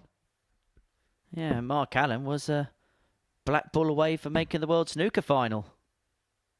I could 40. not believe that when I saw it. That's a gimme 999 times out of 1,000. Probably one of the most 86. incredible moments in the history of snooker. I can't disagree with you. And Will Yeezer 43. potted that black and then won the World Championship, beating Sean Murphy. But it's okay, he'll be practicing his 9 darters this week. To be fair, when it comes to big stakes games like that, Michael van Gerwen missed 83. darts at double to beat Rob Cross in 2018. If he hits those, he gets the dream match against Taylor on New Year's Day 2018. As a consequence, he missed. 99. Rob hits and wins 7-1 in the final. Sport doesn't have a script. Just ask Peter Wright in that Premier League 65. final against Michael. Just when you think it's darting destiny. Well, look at Shane McGurk. He didn't read the script when he beat Paul Lim in the Lakeside final a couple of years back. 100. Ace of car, 167. Ask Steve Green in the final against Jack Drayton. Hello? Fancy it? 135. Obviously not. It made a lot of sense to lay up, but in his enigmatic style, I really thought he was going to go for 100. I think Ace of that was car, against 32. every single part of his spidey senses. Maybe he should have been the showman Ace of car, after all. 92. that. Easy to say in retrospect, isn't it? But McKee gets his chance to win by 2 legs. And he can't get to double 6 this time. 52. Ace of car, 32. Double 16 to take us the distance in this contest. Now double 8. Getting shoulder There is six the leg, double Ace of 8. Canell. And there is another last leg Seven decider. We've been final leg, ace spoiled to with through games first. going the distance today. Yeah, long games, Game on. but also quick games. Long in the sense of legs played, quick in the sense of less 140. seconds elapsed. Well, this is the 12th game of the day, and this is the 6th to go all the way to a last leg decider. 46. And yet it hasn't felt that way. No. It's been a thoroughly enjoyable week. Now, I'm not going to sit here and lie to you. 58. There are times we could be sat in a Group C, and there can be 1 or 2 occasions where there's a few games that could be dragged out a little bit. But this has flowed beautifully. 82.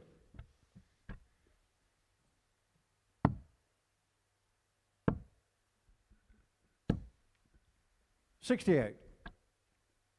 This is the last game of round 4 today. Aidan Kirk will have his chance of 5 wins from 5 next. 95. So if he does that, everybody in this group, including Aidan, will be thinking, I'm going to be in Saturday. 140. And he'll be battling it out for second spot. And that makes Friday really interesting. But we don't know the complexities of it yet. Cairnsdale 60. Ace of car, has now got 95. 6 darts from 95 to get a second victory to join McKee on 4 points. Options. Straight 4 or split? Straight for it. 57. Now, there may have been 1 or 2 players in that last dart who would have gone for double 19 with dart 1, then split with dart 2. Correct. Now what does he do? Because he's under 100. pressure. Ace of car, 38. Splits.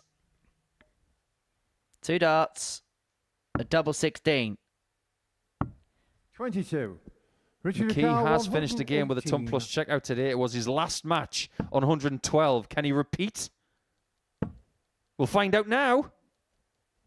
Cairnsdale could not look.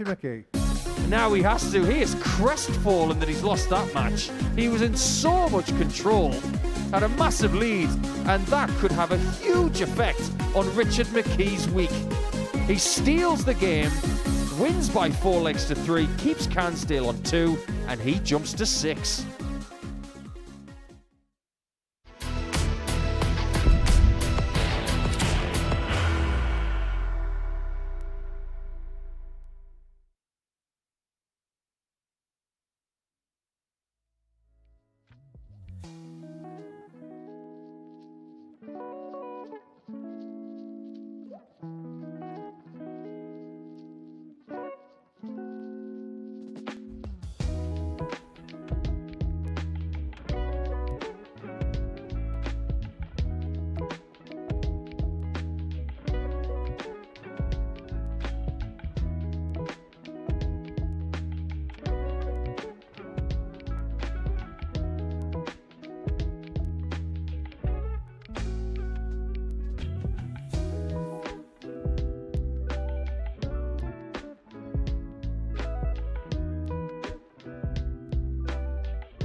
3 more matches to go on what has been quite an entertaining Group C Thursday afternoon. Before the break, Richard McKee won his second match 4-3 and his second game with a ton plus checkout to finish it off in a 4-3 success against Canell, who must be incandescent. 3 more matches to go on this Thursday afternoon, and it's Aidan Kirk in the next one who's looking to complete the card. He's won 4 from 4, 2-point lead from Richard McKee in second position. Bradley van der Velden on 4 points. There's nobody who's out of it by any stretch of the imagination as we go into the final round's worth of fixtures. In fact, we're probably going to learn a lot come the end of play today as to who the big contenders are and who's got work to do. Well, Aidan Kirk could well put a foot into the finals on Saturday evening. A victory here against Bradley van der Velden in game 13 of the session would give him the completion of the card. 10 points, a 5-star Thursday, and he would be very much set en route to the finals, as the bookmakers expected him to do so. 4-7 favourite with the odds compilers to top it come the end of 2 days. He was the second favourite at the beginning of play this week to win it. 4-1 before a dart was thrown today. Henry Coates 12-5 favourite on Monday morning. He was 7-2 favourite to pick up the trophy on Saturday night, and that perhaps an indication as to why. 140. 180, number 6 for the day. 28. And he's hit a maximum at least once in 4 of his 5 games.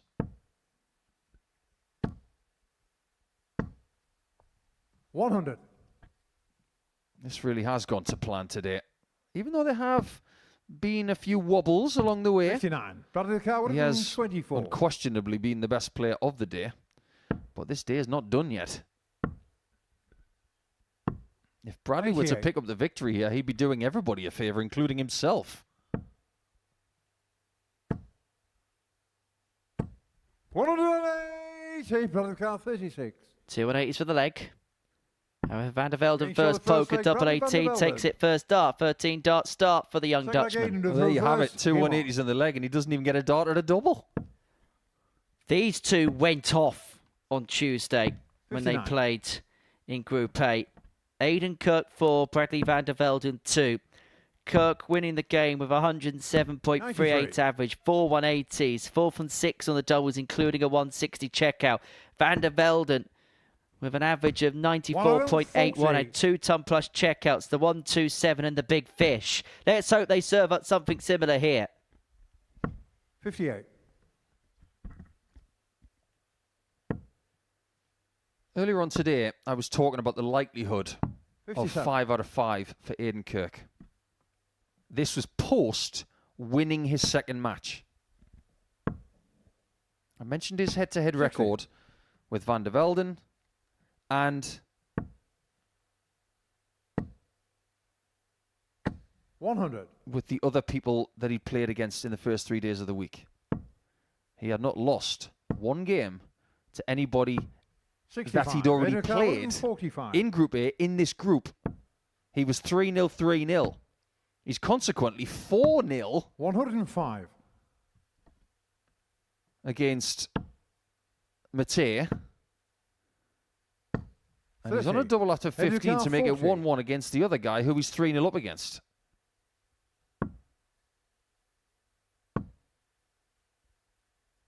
That 30. has not gone to plan at all. However, luckily for him, Van der Velden is nowhere to be seen. 195. 59. And he's not really put a big hole in that. So, Kirk going straight for the double 5, not contemplating the split. Show the second leg. Finds we have a plum to square up at 1-1. Third leg, Bradley to through first. Game on. You know how much I pay attention to every detail, Henry, when it comes to attire, tendencies, technique, even some of the things that we can't see, like mindset. 140. Been doing a bit of research lately about shoes. 140. Noticing a bit of a trend of players wanting to play in shoes that are flatter. 131. Now, if you look at the shoes of Aidan Kirk, they are flats, as in shoes that are meant for a sport where you're stationary, I firmly believe that they are the best ones to have. However, there are plenty of players, like Bradley van der Velden, who are wearing shoes that are meant for springy techniques, as in being mobile, like running or training. They were made for the sole purpose of projection, not stability. More on that in a second. 65. Bradley Car 72. Well, Van der Velden looking at 72 to go 2-1 to the good. Oh, he's missed the big number. You know better than anybody, he can ill afford to make 32. Any kind of misstep against Aidan Kirk this week. Too right. He's got tops. Has he got 10s? This is for a break of throw. 55. That was a big chance. Bradley Car 40. So double top for Bradley van der Velden to move 2-1 to the good and to move halfway towards inflicting a first defeat of the day upon Aidan Kirk. Finds it with the last, into the corner and into a 2-1 lead. 4 for Aidan to throw first. Game on. Yeah, when it comes to wearing shoes for darts, there are very few darts 96. Shoes out there. But if you're trying to choose something, it's not all about comfort. It's about stability. 56. Which is why I see a lot of dart players these days with weighted shoes in the heels. But what you want is your lead 55. Foot to be flat. If you're using a shoe that has a lot of cushioning in it and is designed to bounce like a running shoe, you might find yourself bouncing on the oche by a few millimeters every time you throw. 100. Give it 5 to 10 years, and I would say that every dart player is going to be wearing something similar. Very akin to a lifting shoe, which is really heavy and very flat. Well, I hope you enjoyed the last couple of legs of Paul Nicholson talking cobblers. Literally. 78. Well, Van der Velden looking to put the boot in here. 44.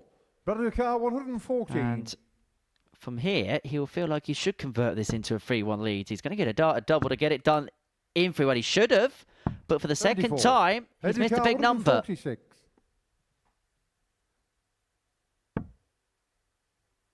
Kirk can't make this sting. 100. That's an incredible last dart. This looks familiar. He's been here before. Took it in 3 last time. 20. And he hasn't taken it at all. And this is where the game could change. Aidan Kirk looking at 46 to square up at 2-2. Double 16. Double 8. Gets there. Back on terms. Now Aidan feels like the proverbial worm because he's been let off the hook.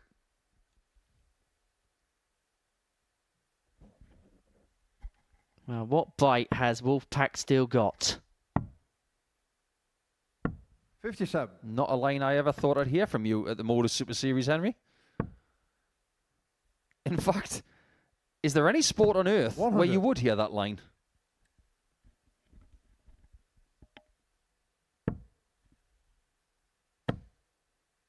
Potentially in basketball? 82. Because of the Timberwolves? Good point. 100.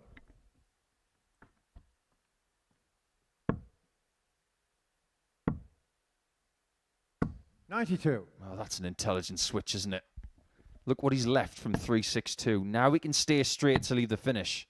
That 96. That gets a red tick. Ton leads the finish. 60. But Ton not got. And so Aidan Kirk is 6 here from 205 to get his nose in front. And importantly, he'd have the darts in the next if he can find a break 58. here. I just get the feeling that Kirk might be starting to tire just the tiniest bit. He is playing in his 20th game of the week, as is Van der Velden, by the way. Edward Carr would have been 47. But constant action, day in, day out like this, it really does affect people in different ways. Mentally, physically, a 131. little bit of both. Bradley car 154. He's going to get his chance to break. That previous leg, 62. we could be talking about that on Car Saturday 16. night. Double 4. 8. Bradley Van car der Velden 92. has been given a reprieve. He's getting opportunities against Aidan Kirk that not many others have this week.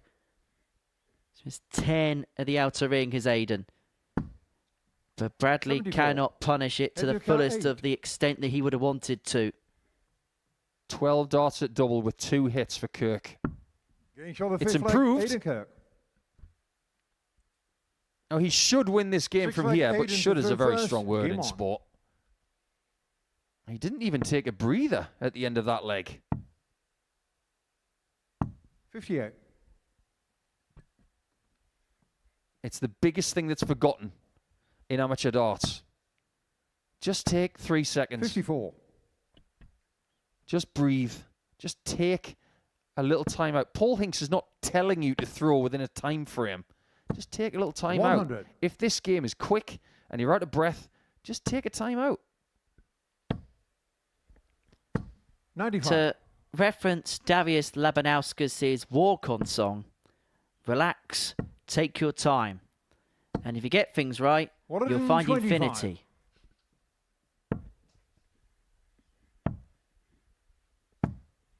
$122. Oh my, that's really impressive counting again from Van der Velden. That's very Michael Smith. So is that. 180. And he's got his pick when he comes back. 90. Aidan car 38. Straight 4 or split. Getting Straight shot in the 4 match, and Aidan in. Kirk. And that is 5 out of 5 for Aidan Kirk on this Thursday. A 4-2 win against Bradley Van der Velden has completed the card for the captain. He's got that bit between his teeth. And Saturday night now may well be within touching distance already. He's beaten Bradley Van der Velden by 4 legs to 2.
Welcome back to the Modus Super Series, and we've just seen Bradley van der Velden complete his quota of games today. We've still got Richard McKee and Adam Smith-Neale to come next, and Matej up against Cansdale will finish our schedule. But Aidan Kirk, we did see that he was 4-7 favourite at the start of play today, and he has embellished his reputation by winning all 5 games today. He'll be a very happy man, and he's downstairs with Henry. Aidan, good day's work for yourself. 5 wins out of 5, and performance-wise, it looks steady from start to finish. Would that be a fair assessment? Yeah, I mean, I'm not overly happy. I mean, I'm quite happy with how the day's gone results-wise, but performance-wise, I think there could have been a lot more to give. There was one of the games where it was a low 70 average. I'm not quite happy about that, so I'll put that right tomorrow, and we'll go again tomorrow. Was it a case of then just doing enough, did you feel? Yeah, I mean, obviously with Giovanni, with Bradley being in the group, I know what they're all about. I've been with them all week, so yeah, it was a case of getting a feel of the new guys and just putting a bit of pressure on them and seeing how they dealt with that. So yeah, I'm really happy. How important were the big wins by margins in the first couple for yourself? I don't really look at that, if I'm honest. I just go up there to win. So yeah, it was just a bonus. I don't know how many games I won, 4-0 or 4-1 or whatever it was, but yeah, go up there, play how I can and enjoy it. As a result of winning every game, you've got a bit of a gap now at the top of the group. What do you feel like the task has got to be to get yourself into Saturday? The same again. Yeah, do the same again. Don't take my foot off the gas. Just come here, feel comfortable in the morning, have a steady routine practice-wise, and yeah, just ease into the day and take it from there. Is this time slot a little bit easier for you in comparison to the mornings? Yeah, I like my sleep. So yeah, I've had a good lie-in this morning, been for breakfast with Henry Coates this morning. So yeah, it's been a bit more of a relaxed morning compared to the last 3 days. Yeah, you got a meal of champions after this. Yeah, we're going for a good Toby carvery, yeah. Other carveries are available. Aidan, many congratulations. We'll see you tomorrow. Thank you very much. There is one happy bunny. He might not be happy with his level of performance, but all he can do is win 5 out of 5, and that's exactly what Aidan Kirk has done, as he will now hook up with Henry Coates once again to have a little bit, like Henry said, a bit of a champions dinner. But he's not champion of Group C just yet. He's only halfway there. But in his own words, he wants to do the same again tomorrow. As for the chasing pack, that includes Wolfpack, Bradley van der Velden, who is currently sitting in 3rd. But for how long? He might stay there by the end of the day because he has a positive legs difference. 60. But Richard McKee is slightly ahead of him on 6 points with the same leg difference. 139. Now that places an awful lot of pressure on Adam Smith-Neale here. Because if he does not beat Richard McKee, he will stay on 2 points with 81. Asa Cansdale and Giovanni Matej, and they will be 6 points behind Richard. 174. And only 2 of them have got a game left today. This is a key fixture, not just for Richard, but for everybody behind the person who's leading in Aidan Kirk. 60.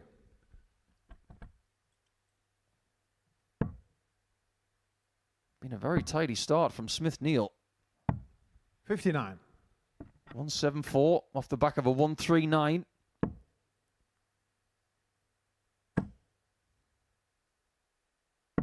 $94. Word to the wise, Adam. 129. Do not leave Richard on ton plus finishes to win the game. That's worked 89. out really well. Super darts from the former world master. Could indeed start with a 13 darter. 58. Out of the car, 40. Yeah, He saw the does first start leg with out a of Smith-Neale. 13. So on the Second leg Adam stage, that's through back-to-back first. 13 Game on. darters because the previous game was ended with 1.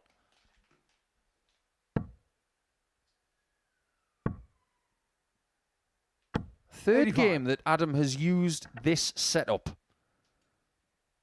When he made the change, he stuck with it. He didn't go to the other setup and then go back.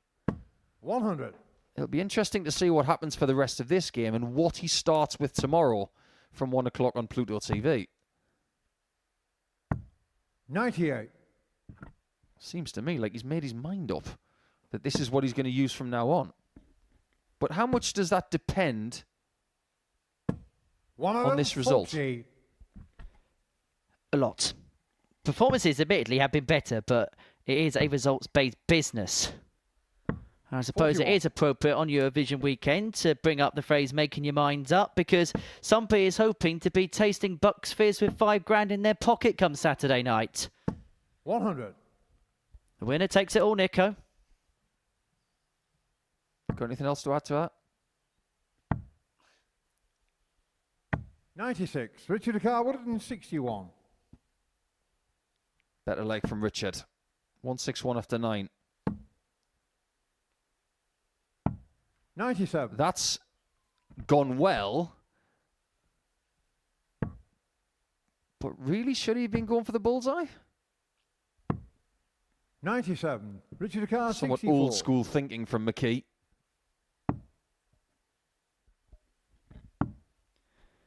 Well, it might still win in the leg. It does Games on still win in the second leg. Richard McKee. And we're back on level terms at 1 apiece. 13 data cancelled out by Richard to 15 throw data. first. Game on.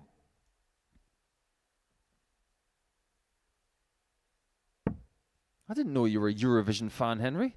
Yeah. I think this year is 60. actually going to be one of the first years that I miss it.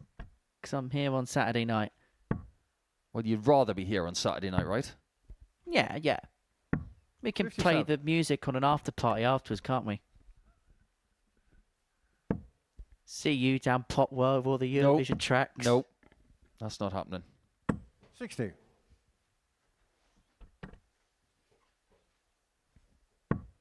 It's interesting because Weatherspoons aren't actually allowed to play the Eurovision Song Contest because they've not 44. got a license to show music.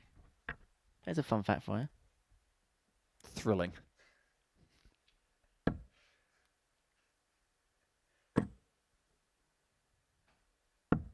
Oh, that is the dart that maybe has plagued Richard McKee over the last 12 months.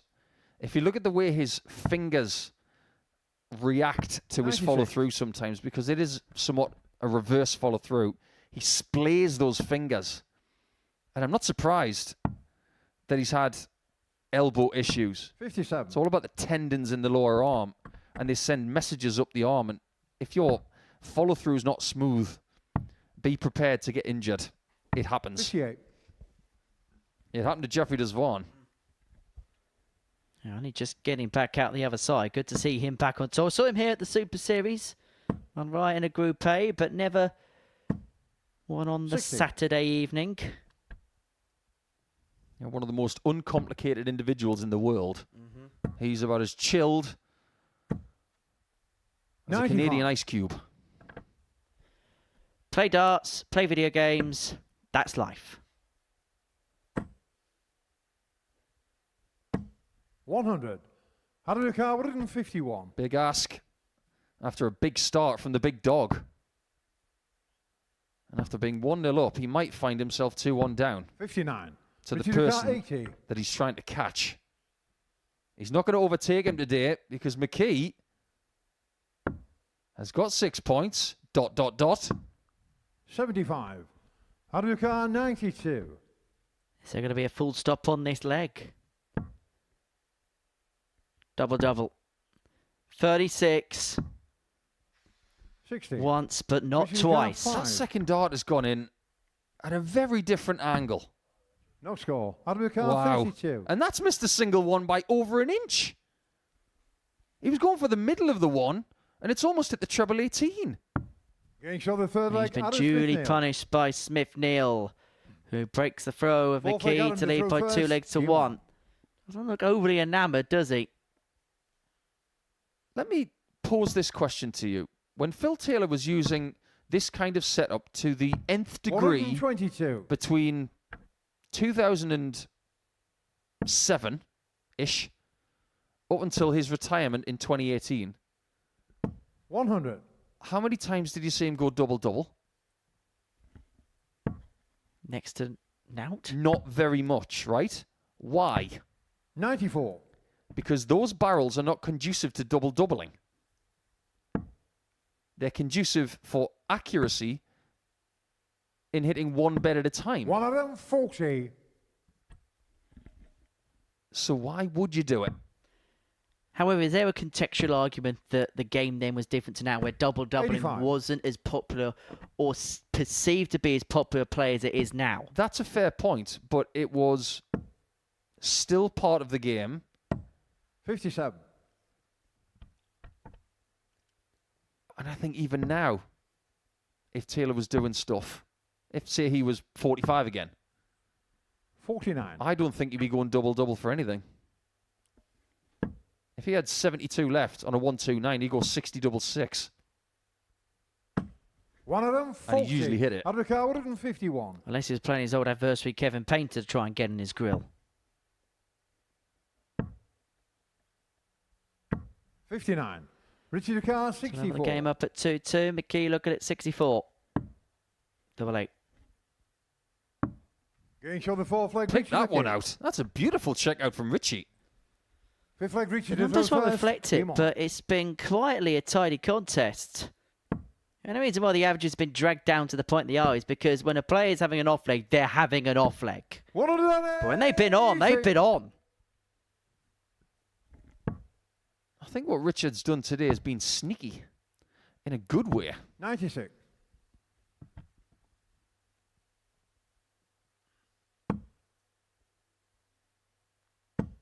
I don't really know how that's escaped my attention, but that 95. is only his second maximum of the day.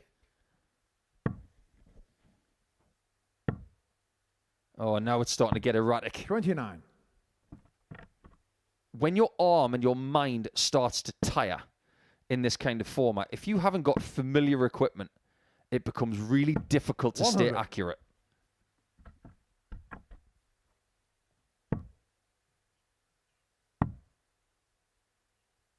$136. That'll work Richie really Ducar, well. 126. For that visit anyway, but it might not have any difference in the context of this leg. Okie dokie. 101. You didn't have to do that. Full out attack from Richard McKee. We'll see whether he's going to get 26. burnt by that. Well, the fact that Adam Richard Smith-Neale was Ducar, so far 25. back, actually, it was almost a bit of a free hit at the bullseye now, in retrospect, as he looks at double 10. Getting shown the fifth leg. 14 Richie McKee. data. This is the risk now, isn't Six it? leg Adam to throw Because first. when Game McKee on. gets to 3 legs, if he gets a chance, he gets 4.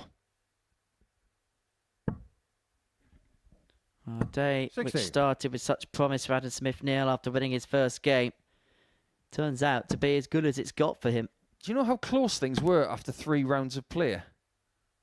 100. It might not be close anymore because things have changed. Aiden Kirk's on 10 points. Richard McKee could be, in the next 2 minutes, 48. on 8. Which means the other 4 have got a mountain to climb tomorrow. And that is all because of big finishing under pressure. 2 ton-plus checkouts in 2 different 60. last leg deciders against Bradley van der Velden and Asa Cansdale, respectively. That has been the difference maker. 80.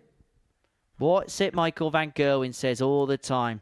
Doing the right things at the right time. And Richard McKee has done exactly that today. He's done the right thing there as well. 139. He didn't want to be anywhere near those 2 darts. My word, can you imagine if he knocked him out the board? 134. Particularly now Adam Smith-Neale is just beginning to creep up on him.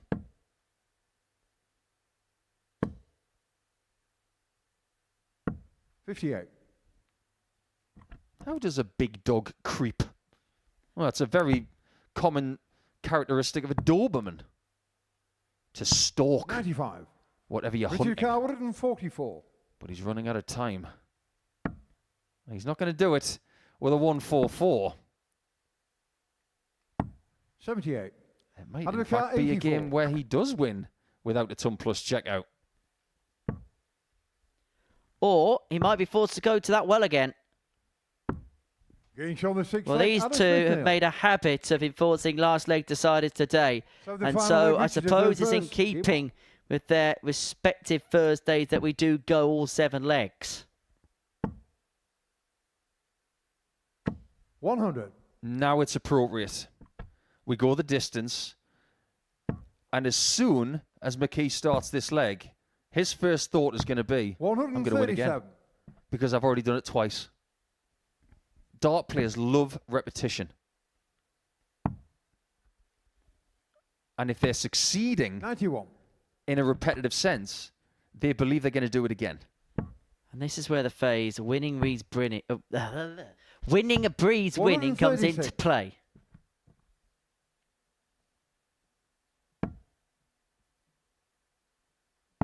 Full credit here to Smith-Neale, though. Big pressure on. 81. Look at where he is after 6. He's overturned the throw. And from here, his favourite to win this match. 88. Oh, that doesn't help. He was looking for another 136 there. Oh, what are you doing? 82. My word. 140. He may just have gotten away with that. Well, look at the angle of that one 100. compared to the other one. 147. Holy smokes. Well, no 147 for McKee. Adam Smith-Neale feel like he's got a break 99. here 100 40. to win this match 4-3 and to finish the day with 4 points. And this really would congealise the group. One dart double fight 30. doesn't go Richard Carr, much 48. to his burning frustration. And so Richard McKee here, an opportunity to finish the day on 8 points. Double 16 is match, found. Richard McKee. He has been the king of last leg deciders today as Richard McKee. And for the third time in succession, he has won, having gone the distance. That was a hard-fought day for Richard McKee. He scrapped for everything. He wins 4-3 against Adam Smith-Neale to finish the day with 8 points.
Final game of the group, and it is a meeting between Giovanni Mattei and Asa Cansdale. Before the break, we saw Richard McKee move on to 8 points overnight as a result of a 4-3 win against Adam Smith-Neale. And so Cansdale looking to finish off the day against Giovanni, who is looking to move on to 4 points. The winner of this game move on to 4 points. And to keep themselves in contention of qualifying through, but there would be a lot of hard work to try and get past Richard McKee in second space. Now, Cansdale did have opportunities to put the Northern Irishman away in his previous game. Lost 4-3 as a result of McKee taking out a 118 checkout in the decider. He's not played poorly today, Asa, not by any stretch of the imagination. But is it fair to say that there's been points when push has come to shove where maybe he's just found himself wanting a little bit? That's very fair. That game with McKee, he had twice as many darts at double as Richard. 58. Let me put this into perspective.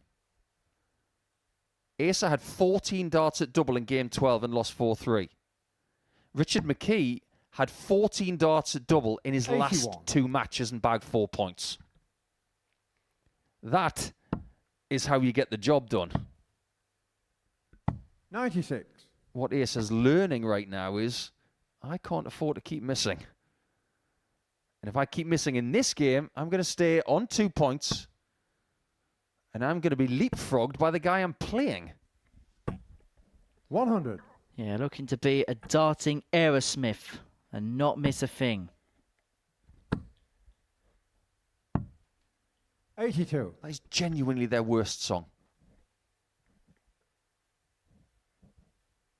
Dream on.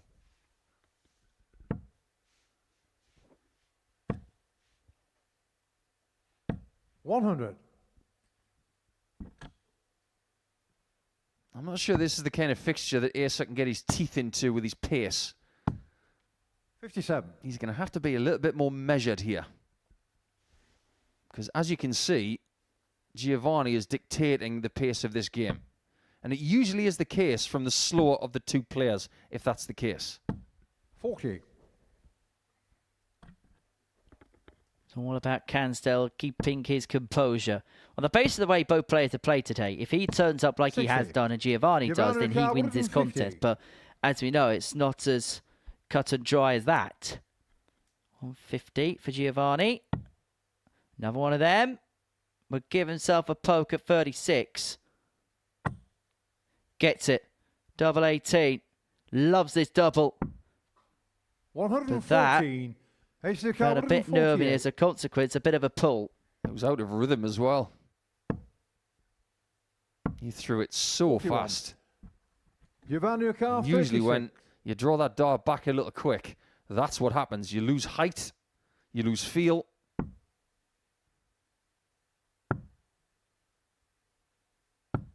$27. He might lose the leg still. O'Carr, 107. 107.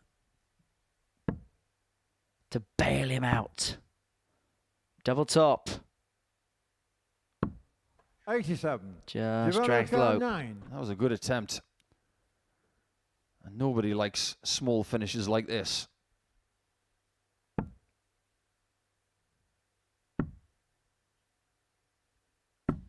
One. He's letting this leg slip. O'Carr, 20. This is what Cansdale was doing against McKee. Double 5. 15. Doesn't go. Giovanni O'Carr, 8.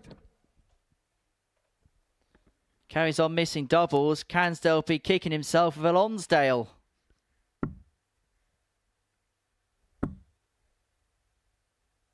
Doesn't look comfortable. 4. It just didn't look comfortable when he was O'Carr, 5. retrieving the dart from his left hand. Sign of discomfort. Double 1. Oh, that was a nice little deflection, wasn't it? Wouldn't mind seeing that again. Second leg ace to the throw first. Game on. Yeah, just clipped off the barrel and into the bed. And that, a pivotal break of throw for Cansdale. 139. And on throw, kicks over a 2 treble turn. And already Giovanni, it feels, has got an uphill mountain to try and climb. How surprised would you be, Henry, if post that 27 darter from Cansdale that he pops in a 15? Well, we've seen it already today. He kicked off a 14 darter and then all of a sudden threw in a couple of stodgy legs. Look, we know what he's capable of doing. It's just a little bit of consistency. Maybe just smoothing out a couple of rough edges here and there. 85. Right-hand side of the Ockie's getting a lot of footwork right 96. now.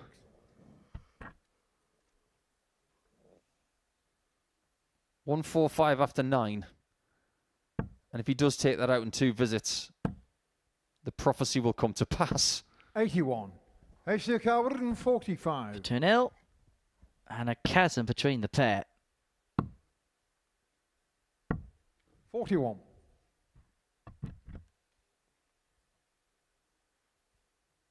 I've just noticed as well that McKee's dart shirt actually has the word darts on it. It's a bit on the nose, isn't it? 100. HCK 104. Well, at least you know the sport he's playing. Double top for the 15 darter that we prophesized. 64. It does not come to pass, but winning the leg might.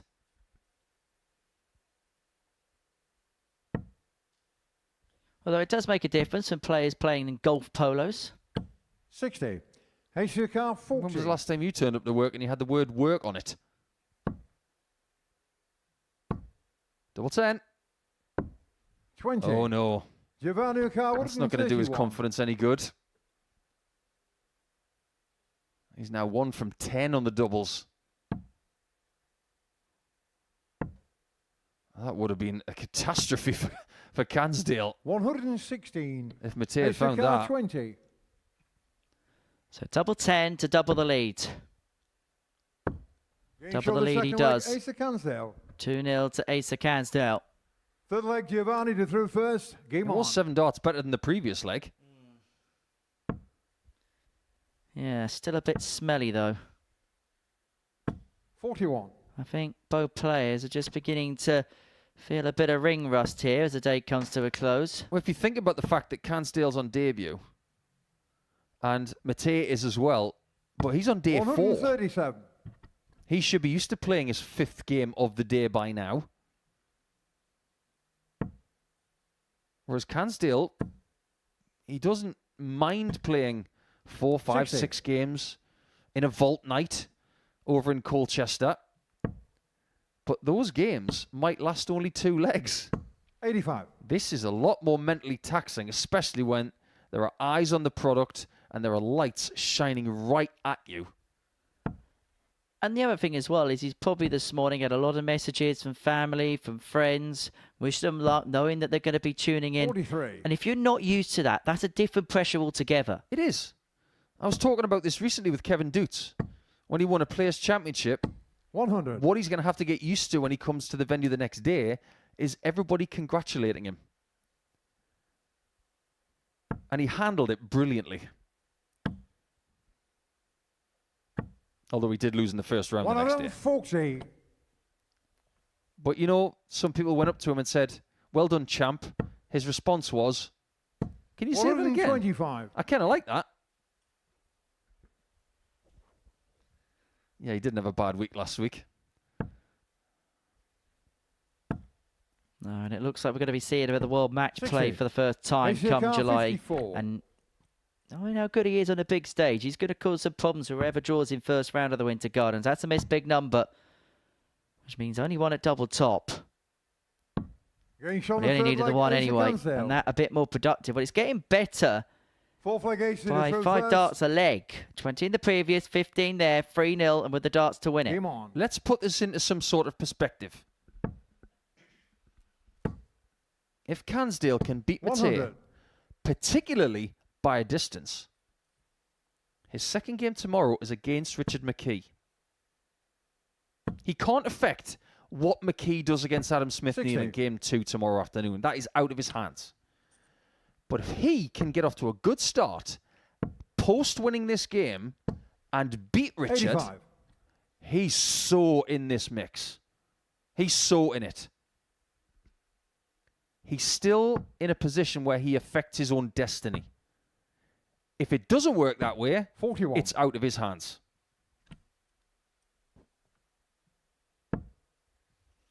That is begging to be filled. 180. There was never going to be any other outcome. It was so inviting. It needed an RSVP. Only his 4th maximum of the day.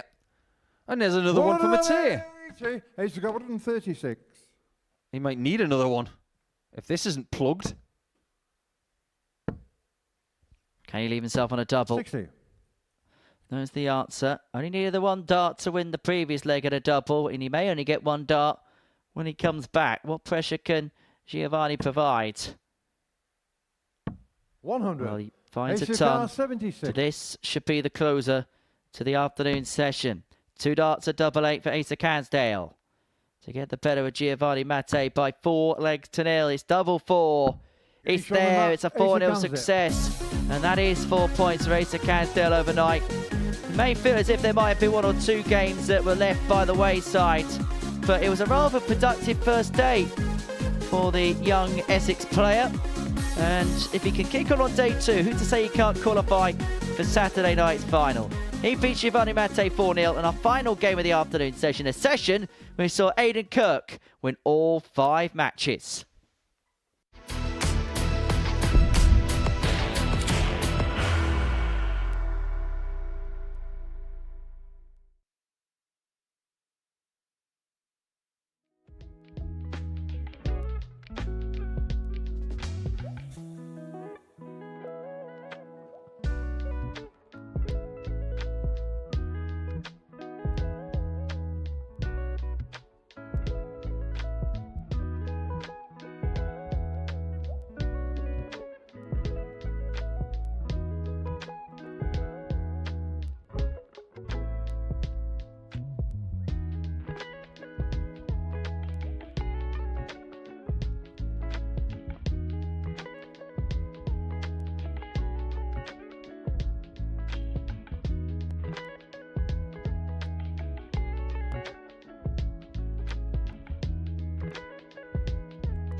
Welcome back to the Modus Live Lounge in Portsmouth, where the action here in Group C has come to a close on this Thursday afternoon.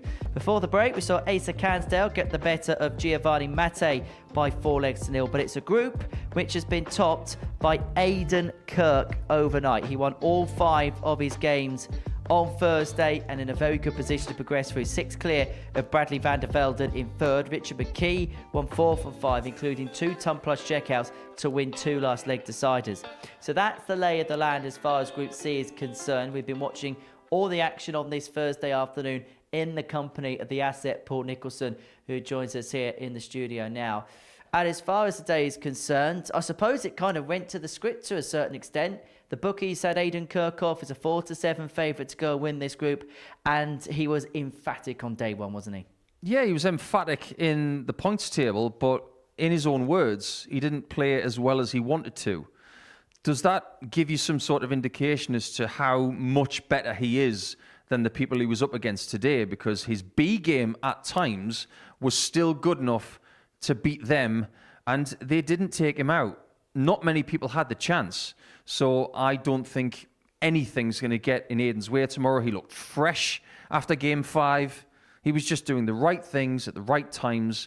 And I think his passage to Saturday night is about as academic as you could hope for after a first day of action in Group C. Is it perhaps ominous as well that he said he felt he was a little bit under par as well today, despite winning all 5? Yeah, it feels like Thursday was his down day, his sticky day. Come what may, but the fact is, he's got more to give, and that's really good for our viewing tomorrow. Bad for his opponents, but a bit of a warning for Henry Coates, his close battle on Saturday, because he'll be expecting Aidan to canter through before 6 o'clock tomorrow. Work most certainly to do for the others in respect to try to catch the captain, but the closest challenger is Richard McKee. We said off air that he was gutsy today. Yeah, that was your word, and I have to agree with you. He needed ton-plus checkouts to win a couple of games. Yes, maybe towards the end he was given opportunities that maybe not would come his way against other opponents, but all he can do is hit the shot that's left in front of you. And predominantly, at the end of games today, he was able to find that. He only lost once, and that was to the person who's above him. But having a 4-point cushion to the next person, that is something he can really use well early tomorrow. But if he doesn't win his first couple of games, he's going to be embroiled. There's so many players on 4 points that will be thinking they've left stuff out there. For Bradley van der Velden, it was a more productive day, and he's kept himself in the mix as a result of it. He's in the mix, but I just question the tidiness of some of the games he's been playing. He's got that flashy aspect, as you've seen with the 1-4-2, which came really early. I like his tactics. He's obviously got a very good darting intelligence. But the fact is, when it's execution and getting over the line in certain situations, that didn't happen as much as he would have hoped. So that's got to change tomorrow. It's as simple as that. As a Cansdale, an intriguing day because, as we mentioned on commentary, there's been some really good stuff throughout the course of the session. But again, will he feel as if stuff was left out there? We've watched him over the last few hours, and we know that there's a player in there. We know there's a level in there. The consistency, it's not there right now. That's not us being cruel. It's just a visual fact. And he will know this as well. He can average over 90. We've seen it in his ADC vault statistics. And we've seen little smatterings of that all day long. But the fact is, he hasn't been knitting it together over one full game. Now, I'm saying this here, honestly, after he's won 4-0 in his round 5 match. But he's averaging the high 70s. If he's going to get through tomorrow and go through that field, that level of performance won't be good enough. In terms of Adam Smith-Neale, we saw him change his setup midway through today. Is it fair to say he never really settled on the stage? I don't think he did. We know the capabilities that Adam has. He's obviously got a little bit of tentative nature when it comes to what he's using. I would associate an 87 to a 95 average with Adam in every game he plays. He's got that much talent. But today, predominantly, he was between 77 and 82. That's way down on what we expect from someone with his reputation. So, passage through to Saturday for Adam, very doubtful at this stage, especially when he's been flip-flopping between equipment. What would you make of Giovanni Mattei's day today? Again, it was quite erratic. There were some really bright sparks. I think his learning curve is quite steep. I think he's got to find what works for him. This week, I don't see him making Saturday. I can say that honestly sitting here right now. But what he's learning is valuable for his future. Stay away from double 16 and double 8. Focus on the right-hand side of the board with 10s, 18s and 4s. And I think he'll find a lot more doubles. Well, that's the story of today. Don't forget, we're back tonight from 10 to see how Group B starts. And then Monday morning, we begin again with Week 4. And these are the runners and riders that are in action.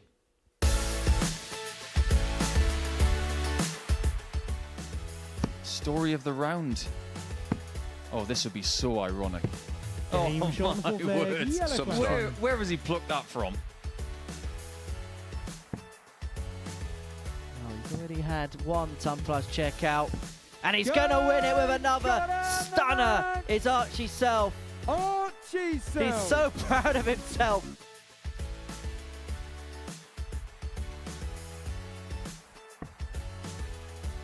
Great dart for the bullseye. Yes, what a start from Gemma Hayter. Opens the door ajar for Richie Howson. Can he back up that score of 100 and a 140? This could be your answer. That's absolutely beautiful. Richie Howson. What a shot. Well, be relieved that that third dart did sneak into the single 20. Killington, as you do. Oh, this is getting ridiculous.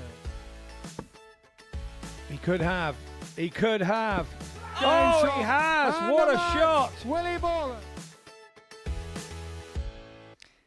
And this is how the field looks when we get underway on Monday morning. Group A sees George Killington, Richie Howson, Willie Borland, Jelle Klassen, Danny Truman. Now watch out for him because he is lively. And Arne Spey is back for another appearance. Group B. This really could be quite something. Kirk Parry, Gemma Hayter and Archie Self, and the two that drop out of Group A, they are not going to have it their way whatsoever. And Group C is going to be fast and furious. Peter Jakes, the Terrier, returning. David Wazowski is always on fire. And it's going to be good to see Josh McCarthy back. We've not seen Josh for a while. He's played some steady stuff at Bradmore Farm recently. In terms of that next week, I don't know where we begin because there's headliners everywhere you look. I don't know. I mean, where do you want to begin? I'm looking forward to watching George Killington because the last time he was here, making his debut, he won Group A. We haven't seen Jelle Klassen in forever. Mm-hmm. We haven't seen Josh McCarthy in forever. So they've obviously got a story to tell. Willie Borland has spent a bit of time here recently and he loves playing here. But then you've got people like Wazowski, a mainstay. You've got Jakes, who was a weekly winner. There's Gemma Hayter and Kirk Parry. There's so much to unpick. Can't wait for it. It's going to be brilliant. You're going to have to crowbar me out the commentary box for Group B because that's going to be quite something, isn't it? Yes, it will be brilliant. You've got pace, you've got quality, you've got the unknown. And I'm glad that you mentioned Danny Truman because I've heard nothing but interesting things about him over the last few months. Yeah, he's a live wire. Watch out for him. Monday, 9:30. But we've got another session to go today. Group B gets underway for 10 o'clock. And we're going to see Simon Whitlock in action. Now, he kicked off this year by winning the Seniors Showdown. Finished last year by winning the ANZ Premier League. But what should we expect to see from the first wizard tonight? Desire. Because, yes, he's won the Senior Showdown. Yes, he did win at the end of the year in the ANZ Premier League. But he hasn't won here at the Modus Super Series in this format. And that is something that he did try last year. Hasn't come to fruition just yet. And he still wants to get that 9 data because his son Mason will be in his ear saying, I've got a 9 and you haven't. So let's see if he can do it tonight or tomorrow. Lewis Gurney and Colin Osborne, they're two stalwarts here, but they two stalwarts with some question marks hanging over their heads. Yeah, maybe, but Osborne, he's not the spring chicken he was. Every time he comes here now, I think he comes with a point to prove that the headlines are being taken by the younger stars, people like Lewis Gurney. And I'm interested to see what Lewis has got to offer in a group that's littered with talent. Very quickly, in summary, what would you say about the afternoon session? Went to the script. I expected Aidan Kirk to do the business. He did, and I expect him to do it tomorrow. Hey, done so quickly. We've got right round for our dinner reservation. Nico, thank you very much. Plenty coming up across Pluto TV. Coming up next is the Weakest Binks, where he asks a load of questions to a load of dart players. They laugh in his face. Some get voted off. some win. It's an interesting concept. It's coming up in a few moments' time. And then, of course, our double session of delights. Group B comes tonight from 10 o'clock. Simon Whitlock looking for that first weekly title here at the Live Lounge in Portsmouth. Whilst Aidan Kirk, well, he's looking to do exactly the same. He's a former weekly runner-up. He looks in very good stead to progress through Group C when that gets back underway tomorrow afternoon from 1 o'clock. The big question probably will be who's going to join him. Well, we already know that Henry Coates is into finals night tomorrow evening, and he's celebrating by having a carvery. That's 7:30 p.m. live here on Pluto TV. And then Monday morning, we're going to see Jelle Klassen here for the first time since 2023 when week 4 of Series 14 gets underway. The action beginning 9:30 on Monday morning. Well, Paul Nicholson said it perfectly. It went to the script, and the script fell in favour of Captain Kirk, who had a 5-star Thursday. From all of us here, take care. Bye-bye for now. The new Modus Super Series champion. Oh my word! It's another incredible moment tonight. Jeff Smith. It's match start. 5-star performance. Goal for Big Fish. It's double. Jack Drayton.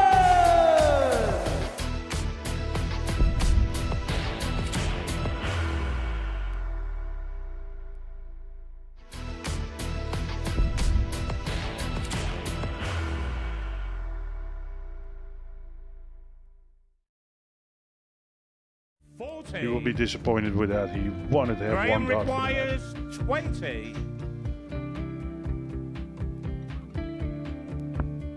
Graham Usher wins the first game of Champions Night, and it was an absolute ripper. He hit one of them on tops. He missed one on double 12. Which one is it? It's the hit. Outside opportunity for Andy Hamilton. Van der Velde should be getting a match start again here. He's already had one. Mr. Dart at tops for the match to win 4-1. And your Dart at double 16 gets the job done there for Jurgen van der Velde. He gets over the line with a 4-2-6. Did he go for tops, or did he just overshoot the single? Jimmy doesn't care. Jimmy just looks to eat this up to make the semi-finals for the second time. Adam Kaplas has been eliminated.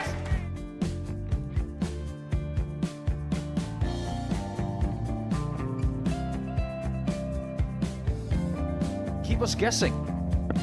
This time he's trying to leave double 18. He knows best, and he takes the lead. He is 2 darts away from a Super Series final. He's 1 dart away. He doesn't need any more darts. Jeff Smith makes the Series 11 final.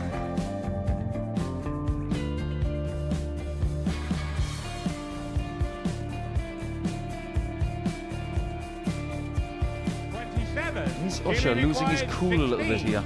Oh, absolutely. Right now, I'd say the head's gone. And you don't have long to recover. It is very, very short format darts. Vansky's halfway to victory.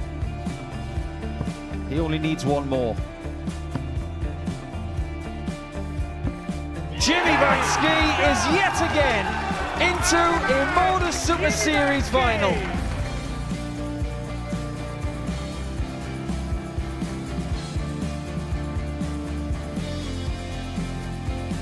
Flashback vibes. Can Jimmy Vansky do the same? Just needs the one treble here on the 19s. Finds it. For the ball.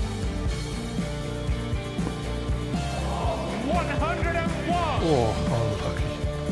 A lot of pressure on it. He's going to split it. 2 darts for double 4 for the match. Game